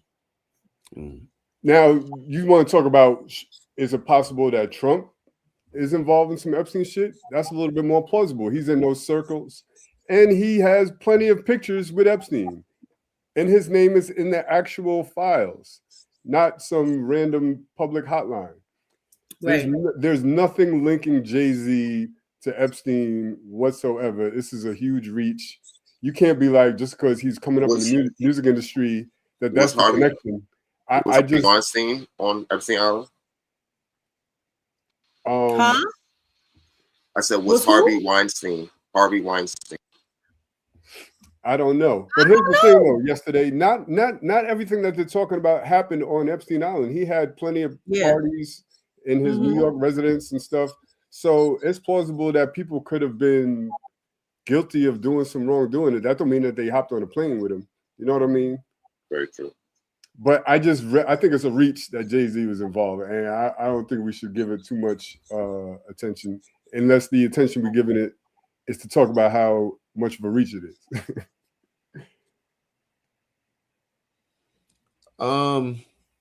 Yesterday, you got anything else, or that's just what you're gonna do? Oh, we're gonna talk. No, we're gonna talk. It's cool. It's cool. We're gonna have a meeting. We're gonna have a meeting. All right. For the record, I don't believe it either. But what I will say is this: we talking about the 90s. there was no checks and balances back then. There was no like right or wrong to all this. I didn't even know if niggas thought, nigga, we watched R. Kelly got married. Isn't that the year R. Kelly married Aaliyah? Isn't that the year? It didn't like what, like we knew they were talking about it on Hot 97. R. Kelly and Aaliyah got married. She 15? That's crazy. All right, next up. Next song on the radio, Mace just came out. Here's Mace and Puff with like we knew. And you could go down the block after listening to that shit in your car. You park, you walk in the store, and you go catch a fucking CD of R. Kelly peeing with somebody. This is the year that we're talking about. Let's not talk about, oh, it's unfathomable that he would ever do something like that back then. Because back then, nobody cared about nothing. Now, do I think he was like, yo, let me get next on that? No. Am I willing to say, yo, you want to know why I'm saying any of this? Because of what Yesterday asked. Does that mean Harvey Weinstein wasn't there? Does that mean Trump wasn't there? Because if we could just hear one person's name and be like, because of our alliance to this person, it's no way. It's not my alliance. Invalidate a lot of other shit that could possibly be being said, and I refuse to do that. That's what I'm saying. Yeah, for me, it's just the timing and proximity. Honestly, like it don't make sense. It don't make sense. I would believe that Bill Cosby was there before Jay-Z. Dead ass. I believe R. Kelly was there before Jay-Z. There was no black bitches, so R. Kelly wasn't there. He only liked little black bitches from the hood that families didn't care about them. You tried to paint a nice picture, Tahoe, but in '96, Tahoe did not have the proximity to them people. He was not in those circles. Me? You tried to paint the picture that, oh, he's coming up in the music industry. Jay-Z in '96. Hanging around Leo Cohen. So I'm pulling the hotline. But wait, but time out, Tom. But how would you feel like he's not around those type of people? Dame and Mano, they was all over there together. The fuck? What'd you say yesterday? No, I was saying like Trump. Like, how would you feel? Why do you feel like he wouldn't be around those type of caliber of people? Like, you would like you don't just go from Jay-Z to being Reasonable Doubt. Like, you don't just make that move overnight. Do you understand that most white people don't even know that Reasonable Doubt existed? Exactly. Like, no, do you understand? No. Listen. People, they don't. We're losing the plot. Hold up, we're losing the plot. No, we're not losing the plot. We're talking about the Jay-Z of today, and we're talking about his caliber and his wide reach and span in music. He would not be invited to this level of whiteness for Reasonable Doubt alone. Maybe after Blueprint 3, after Magna Carta, Holy Grail. You know why I don't believe that? Because we literally just watched the Puff doc and we watched him leave Uptown Records with nothing and go right into Clive Davis' office. And he was not on Epstein Island. Because them niggas was still niggas. Hold on. We're moving the goal. You're talking about the closeness to these people that we are viewing of that love. Clive Davis is not white. Clive Davis is not white. He's like he not a spicy nigga, but he like a sasson. Like he got a little dip on his chip. Like he not just a regular ass nigga. Like Michael Rubin, not just a regular ass Caucasian. You have to understand like who we're talking about and their impact in the music industry and how long they were there around niggas. But this is what I'm saying. People having the proximity to them. So you're telling me somebody like a Puff would have proximity to Clive Davis, but not Jay-Z. Yes, Clive Davis was a music executive. Puff Daddy was a rising star in the music industry. But you have somebody you have a self-funded. You have to understand what we're talking about here with the situation. We're not talking about this is not a regular guy with CDs. Are you familiar? It's not a regular guy. Are you familiar with how Epstein came up in the world? He came up in the hedge fund world. He came up dealing with Saudi princes and connections on that level. You're talking about projects. I think we're politicians, Saudis, and all these people. But his thing is anybody that has power.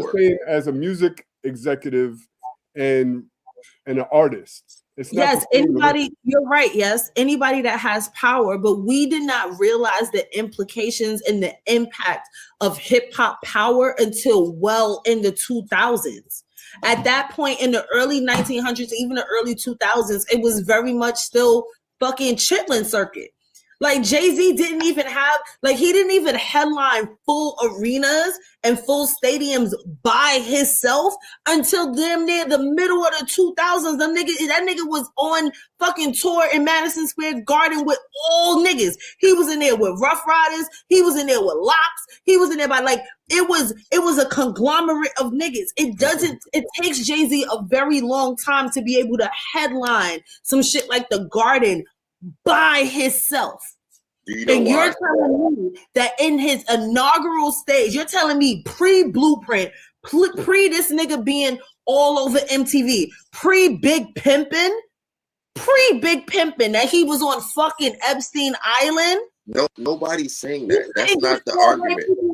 That knew this nigga why do y'all even want to believe this? Why y'all even trying to make sense of this? Why y'all sticking? Nobody on this recording believed that. So like we're off that. This the Epstein Island, we don't believe that. Okay. We're just talking about the proximity overall. Like that's what we're talking about at this point. All right. Niggas ain't have that proximity yet. I'm sorry. Hip hop was big to us, but to them, they wasn't there yet. I can see Kid Rock. Would you believe Puff was there before Jay-Z? Would you have believed Puff was there? If they said it was Puff, if they said it was Diddy, would you have believed he was there? Right now. If they have to give me a right time, if they said Diddy was on Epstein Island in 2020, yeah. You say Diddy was on Epstein Island in the 1990s? No. You say Diddy was on Epstein Island before he changed his name to Diddy, where his name was still Puffy, before J-Lo, before the shooting, before it's the D, before all of that, you lost me. After I don't believe J-Lo, yes, but not before. Not before. I love that. I love the way that y'all articulate yourselves, all of y'all. Yesterday, thank you for finally coming outside. You was acting real scary at first. I'm not mad. I'm disappointed a little bit. If you're going to stand on something, stand on it. If you're going to stand on something, stand on it. Both feet. I personally don't agree with y'all. And the reason I don't agree with y'all is because there was no reason why I was around Jay-Z in 1996. I just walked into Justin's one day and Jay-Z was just there. So I had like swindled my way into Justin's. I wasn't supposed to be in that motherfucker. Fucking Wyclef party. And all these execs, JD, and all these people is around. Wyclef is freestyling and shit. And Jay-Z's just right there, just chilling. Like, what the fuck am I doing in here? If I could do that, then why couldn't Jay-Z swindle his way into a room with where Epstein was at? Why are you making it seem like you was hanging out with Jay-Z the same way you making it seem like you made it seem a couple years ago like you was hanging out with Drake? Just because y'all in the same space doesn't mean that you hung out with Jay-Z. Agreed. And just because Jay was in the same space as Epstein doesn't mean he was hanging out with Epstein. And it also doesn't mean that he couldn't have been in the same space as Epstein. And that's the argument that we're trying to. A drug dealing nigga from Brooklyn. That actually makes way more sense for you to be in proximity with them at that time period than him to be in proximity with Harvey Weinstein and Jeffrey Epstein. That does not correlate. You was still like hood royalty, like you was hood royalty adjacent. You the same nigga that was in Vegas getting knocked out by fucking heavyweight champions and all the rest of this other shit. You've been in proximity with way more niggas. Are you crazy? All right. Why was you fighting Zab Judah? Why is you doing this right now? Yeah, wow.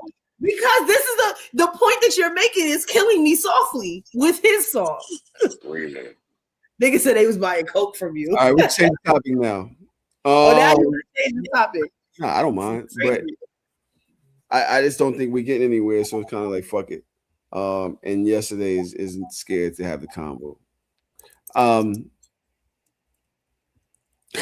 That's so crazy. Nicki Minaj has resurfaced. I guess, first of all, I do want to say, Smiley, you're in here, and I do not want you to be triggered, right? I want you to understand that this is a show. Jay-Z, I love Jay-Z. He's like my fucking dad. But I will come on here and goddamn, for the topic, talk my shit, right? So if you are a Barb and you are in love with Nicki, and you cannot have an objective or hear an objective conversation, I would say you should probably leave out the room right now for the next 10 minutes or so. And block me. I'm not saying you got to block me. I'm just saying the conversation is going to happen. And if you cannot handle it, because I'm going to keep it real with you. Some people, I don't mind being Barbs. They're young. They're of that culture that she has. Heavily influenced. I saw my homegirl on Threads yesterday, and on Instagram saying, this is why I love Nicki, because she triggers y'all so much and y'all will never make me hate her. Yo, you ain't block her? You're fucking 43, 44. What? Culture. You dead ass. So it's us. It's us. Not her on stage holding Trump's hand during Truth Social, whatever the fuck that shit was. It's us. We're spreading rumors. It's us. I was so disappointed, bro. I don't even think, and I was saying this today in Thread, I don't think I want to be on Threads no more.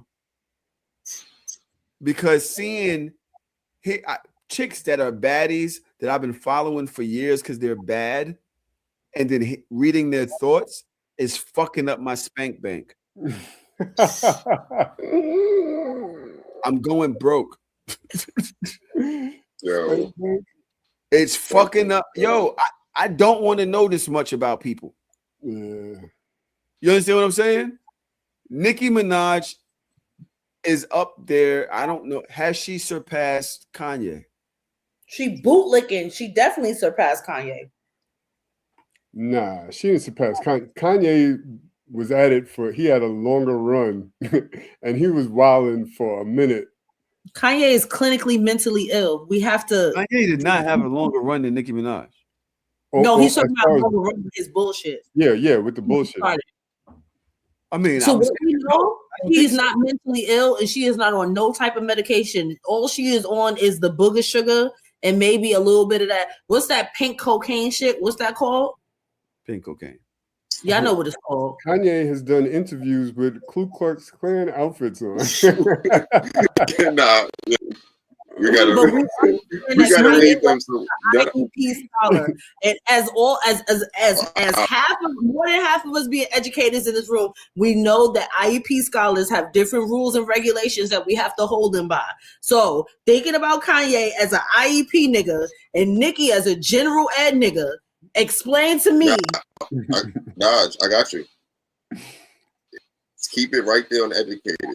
We know good and damn well some kids that don't got IEPs. They need IEPs. They missed. Somebody, some paperwork got lost. Maybe somebody got over somewhere, but we know, like, yeah. Respectfully, I never thought that Nicki Minaj needed an IEP. What I thought was that she was an egotistical bitch. That's what I thought she was. I just thought that she was just a regular narcissistic fucking Sagittarius. Like, they're not good people by nature.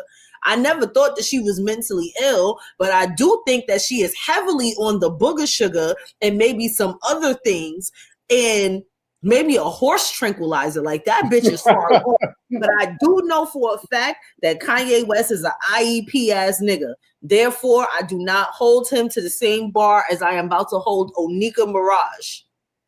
I'm gonna start there. It's still fuck him. We can still hold him accountable, but we allowed him to get away with much more because we knew that he wasn't old. Spectrum is life is about a spectrum. You can't hold them to the same regard. Now let's have this conversation for real. I'm not gonna lie to y'all. I am disgusted by Nicki Minaj. Like she makes my mouth taste bad. Like I feel it's the bile forming when I hear her speak, when I see her face. I feel bile forming. I'm beyond disappointed. I'm actually like, I don't know, bro. What is it? What could it possibly be that she went this route? That's what I don't understand. Psychosis and drug abuse. I mean, me personally, as a former barb, right? I've been a barb for some years. We had a conversation, Dodge. These most recent antics, gotta get off the shit, right? And it's not, I don't give a fuck about the Trump shit. Like, nigga, I don't care what people do. But I think her being dangerous to her own base, I thought was like probably the worst thing to the LGBT community, the trans community, like standing with people who want to erase these people. I can't fuck with that, you know. So I just think just off of that, you know, I feel like how you treat your own people is a big indication to me on how you, and the fact that you do that to your own people who has supported you, people who has fought with you, who's helped you up. I think that's crazy. So for me, I'm all for the on that side of it. But to answer your question, Tal, you asked why would she do something like this? I think it's clear now. Obviously, she needed the citizenship situation rectified. How she already married that nigga, an American citizen. How she needed her citizenship? Listen, y'all not dead ass. Well, no, listen. That's the thing. We know how ice and these niggas is moving now. So that ain't even that solid. Oh, that ain't even solid. Like we can't go off of that. About Mirage, she was fine on fucking house arrest with that pedophile nigga. No, listen, I'm not fighting you. You're just stating the obvious. These are the things that she said and has presented. So I'm just saying, like, hey, obviously it was that situation because that's what she's boasted about. She might have asked about, you know, some of the husband, some of the other shit, right? That might not be able to get done. And also, I think she said on Twitter the other day that she's not releasing music until her record contract gets renegotiated. So that right there told me everything I need to know. Like, oh, you went and got with niggas because all of the other shit is fucked up. So, you know, if you gotta lay in the bed that you make. Listen. I've been saying on this podcast for a very long time that my major issue with Onika for all of these years is that she never grew up. And for somebody that I am very close in proximity in age with, she never grew up, and we can never grow with her music and grow with the person that she is. Also, the way that her and Trump, I can see them actually being real good friends because they have very similar ways and tactics. The way that they go off and they shoot off and they start firing on niggas on the internet is very, very closely aligned. And I hope that she is happy. Aligning with a bunch of Caucasians that can't even tell her music from Cardi B's music. It's disgusting. Like niggas really sat on an interview. White people was like, yeah, Nicki, you know, she's with Donald Trump now. And, you know, we were really critical of her song, you know, WAP, but these niggas, they can't even tell the fucking Trinidadian bitches apart. Like, hello, you got a Trinidadian Dominican bitch, and then you got a Trinidadian, probably there's a little bit of Asian in her lineage, bitch, and y'all sitting there confusing the two of them, and these are the people that you bootlicking with? Do it. I don't align myself with bozos. I'm almost 40 American years old. There becomes a time when you have to make a decision of who you're willing to align with. And I been gave that bitch up a long time ago. That nigga too, Smiley. All right, Smiley, let's relax. Let's relax. I can still listen to the music and not fuck with the people. This is not R. Kelly level. However, fuck her. And that's it. Whew. Yeah. Maga looks Ian down. That bitch looks bloated than a motherfucker. That's why Cardi B called her arms for years, and then she finally went and sucked it out.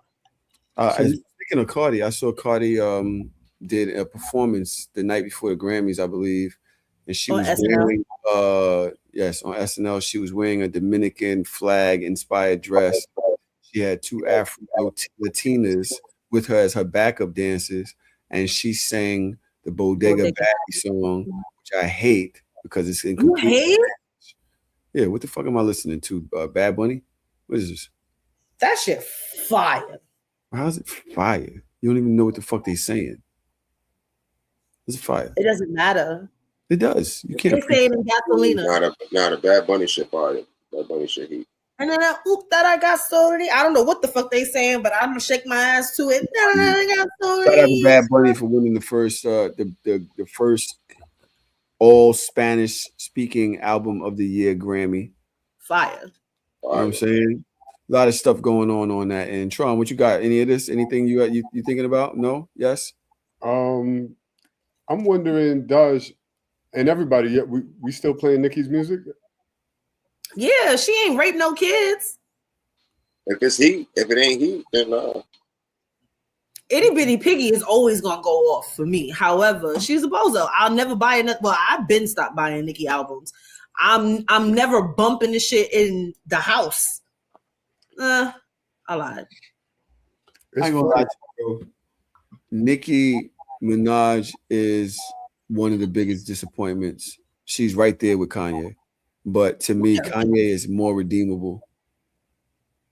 And at some point, I didn't think he was redeemable at all.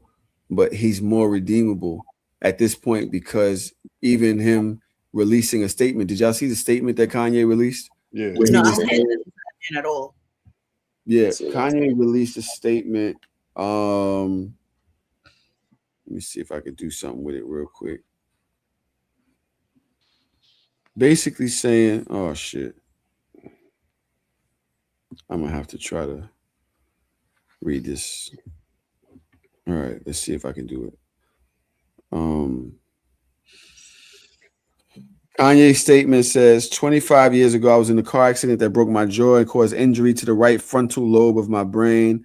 At the time, the focus was on the visible damage, the fracture, the swelling, and the immediate physical trauma.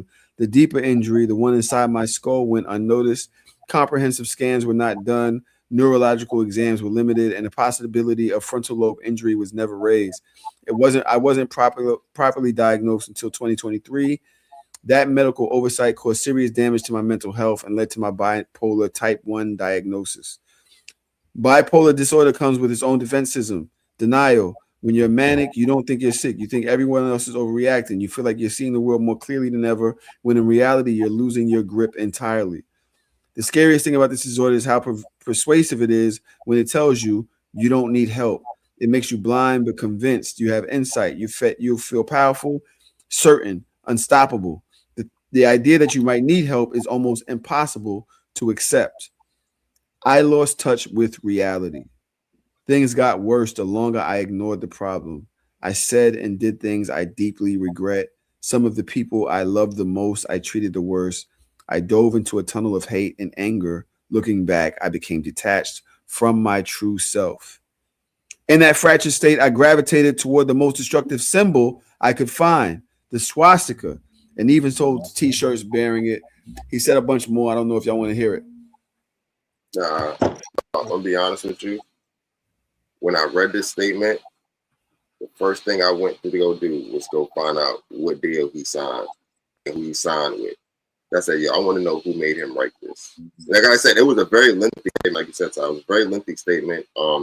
sounds thought out, right? He said all the right things.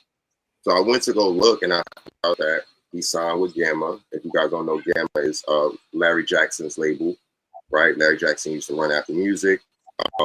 He's responsible for Sexy Red, For Bats, Usher's over there, Snoop Dogg's over there.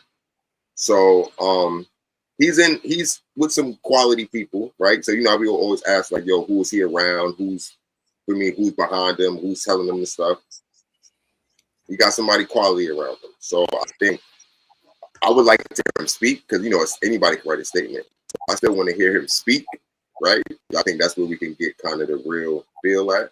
But I think I think this is probably the best version that we probably gonna get of him based off of just what we're seeing, who he's around, who's backing him, and who's what I'm saying. So I think let's wait and see. He's doing music with his daughter now, right? Yeah, I know she's doing music. I don't, that I guess that has to be a conversation between moms and pops, right? So she was on the last album. Right, but I don't know how far he's out of the mix with the family and being able to do all of that. So but it's good. Like I scrolled past the headline of him performing something with North or whatever. Listen, and that goes back to what I'm saying. If there's one thing I have a soft spot in my heart for, is fathers. Difference, nigga. What? Fathers. My bad. Go ahead. Is somebody that's different, are people that go through challenges like mental health, mental wellness. Like I have a soft spot in my heart for those people, and I feel like those people deserve a lot of grace, but also accountability. Whereas even to this day, when I see Kanye's name in a headline, I'm gonna scroll past. I don't miss it. I don't wish him any ill will. I'm just not interested in entertaining any of his shit. For me, that's vastly different. Well, not vastly different, because I think that Nicki is on drugs. So it's like, is it mental illness? Do I have grace for, or is it the drug addict? And I actually have more grace for mental illness than the drug addict. And I do understand that addiction is an illness. However, I don't have a high level of empathy for drug addicts. So she's on pause. She's on ice. No pun intended. Until she get her life together. But she was on pause for me when she married the mother. She married a pedophile. Like there's too much. It's too much. Yeah, but didn't she grow up with the pedophile? You know how many people I grew up with and I still will not share space with? This goes back to the movie His and Hers, like we was talking about. There's not enough love in the world for me to love on a certain type of nigga.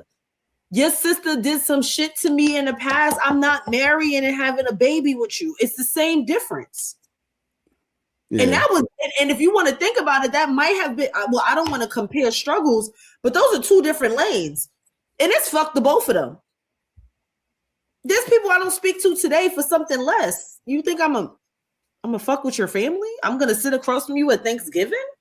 I don't like you. Yeah. Oh. Absolutely. 1000%. As can I give one shout out really quick, Tom, before you wrap? Yeah.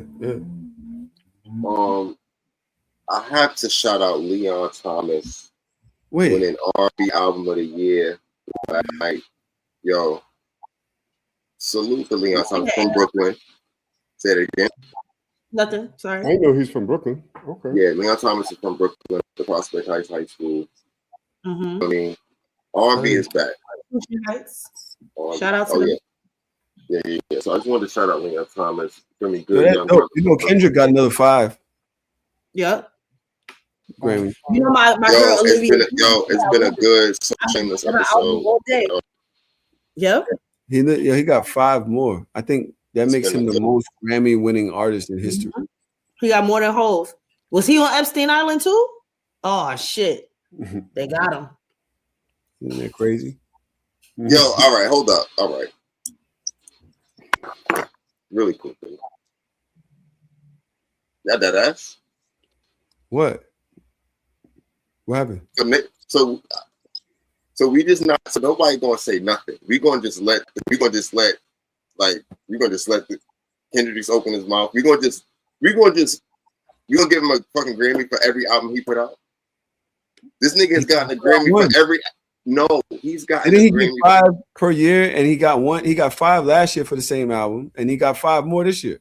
So he's gotten a Grammy for every album he's put out since he got clipped for Good Kid, Mad City. To Pimp a Butterfly, Damn, Mr. Morale, GNX. Come on. Are you saying he doesn't deserve them? Are you saying he doesn't deserve them? What I'm saying is you got clipped on the first one. Macklemore, I'm with you on that. But y'all about to sit here and tell me that every album this nigga ever put out is that, like, that's what we're doing? We doing that? I don't understand why he doesn't have 5 for Good Kid, Mad City. Give him 5 more. You do sound a little like a hater, though. Yes, I'm not the biggest Kendrick fan, but I get it. Like, it's nasty, yo. It's nasty. No, it's not nasty. And it's not me being. It's not me being. But hold on, it's not me being a hater. It's what's happening to the field. Like, there's no disparity. Nobody else can win. There are certain things that white people love. White people will consistently tokenize certain niggas. Right now, it's Kendrick's turn. It is what it is. And no matter what you want to say, they tokenized Jay-Z for a very long time as well. Jay-Z has mad Grammys because the whites started fucking with him. Reasonable Doubt. What? I'm about to walk out. Put Kendrick Lamar and Jay-Z in the same breath. You putting Kendrick Lamar and Jay-Z in the same breath? I'm putting Grammys next to Grammys. Calm down, emotional ass nigga. Wow, what you trying to say? He's trying to say Drake don't have enough Grammys. I didn't say anything about Drake. I'm saying you're putting Kendrick Lamar and Jay-Z. Lil Bow Wow need more Grammys. Does Nelly have any Grammys? Because Country Grammar was really that shit. And when he came out with that Suit and Sweat album with him and Tim McGraw, he need a Grammy for that. Did he get a crossover country Grammy? This nigga's in a stress ball. I do not believe. Wait, so yesterday, these are 2 people that you don't like. It's not about me not liking them. So, but why wouldn't they be in the same convo? Are you saying one is better than the other? One deserves your hate more than the other? Like, where are you going? What I'm saying is Jay-Z has been active. Well, like I said, not in recent time, but during his run, he was active for a decade plus, right? Multiple joints, time after time after time, even reinventing himself, right? I feel like, and he didn't win every time. As hot as was, as good as all his shit was, he didn't win every single time. Nobody won every fucking single time. That's fucking crazy. Taylor Swift did. He's the Taylor Swift of niggas. Yeah, I agree. 1,000%. 1,000%. That nigga opens his mouth. Yay, Kendrick, give him his Grammy. Absolutely. But I think the album was amazing. I'm sorry. I think the album was amazing. Just because you like Drake, you don't have. It's not about Drake. Wasn't even in the category. What didn't you like about the album? What didn't you like about the album? That the Clips had an album. The Clips put an album on. What didn't you like about GNX? What didn't you like about this album? That the Clips album was better and it came out in 2020. All right. I can't. Hello? Please don't go.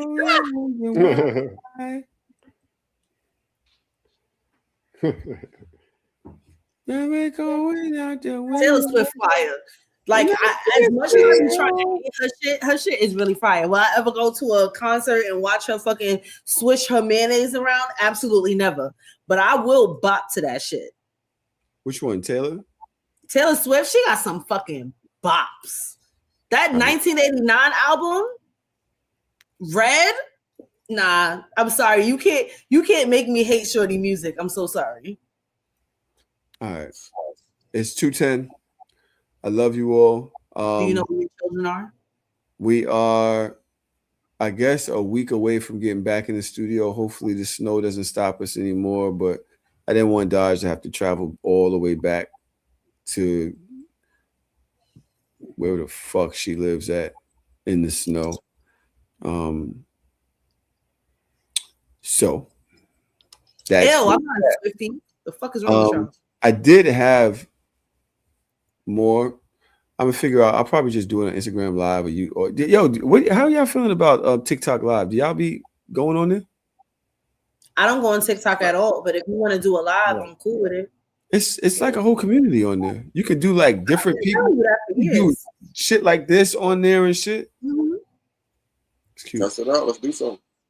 Yeah, I'm with it. because I want to talk. There's a few things I still want to discuss. All right, I'm with it. Just let me know when, and preferably around this time when I'm in my house and I'm relaxed, and just don't keep me up this late. Can we synthesize that hour? I'm tired as fuck. When my alarm go off, I'm cursing all y'all in the group chat first thing in the morning. I'm literally gonna come in and say fuck y'all niggas, So and don't respond to me.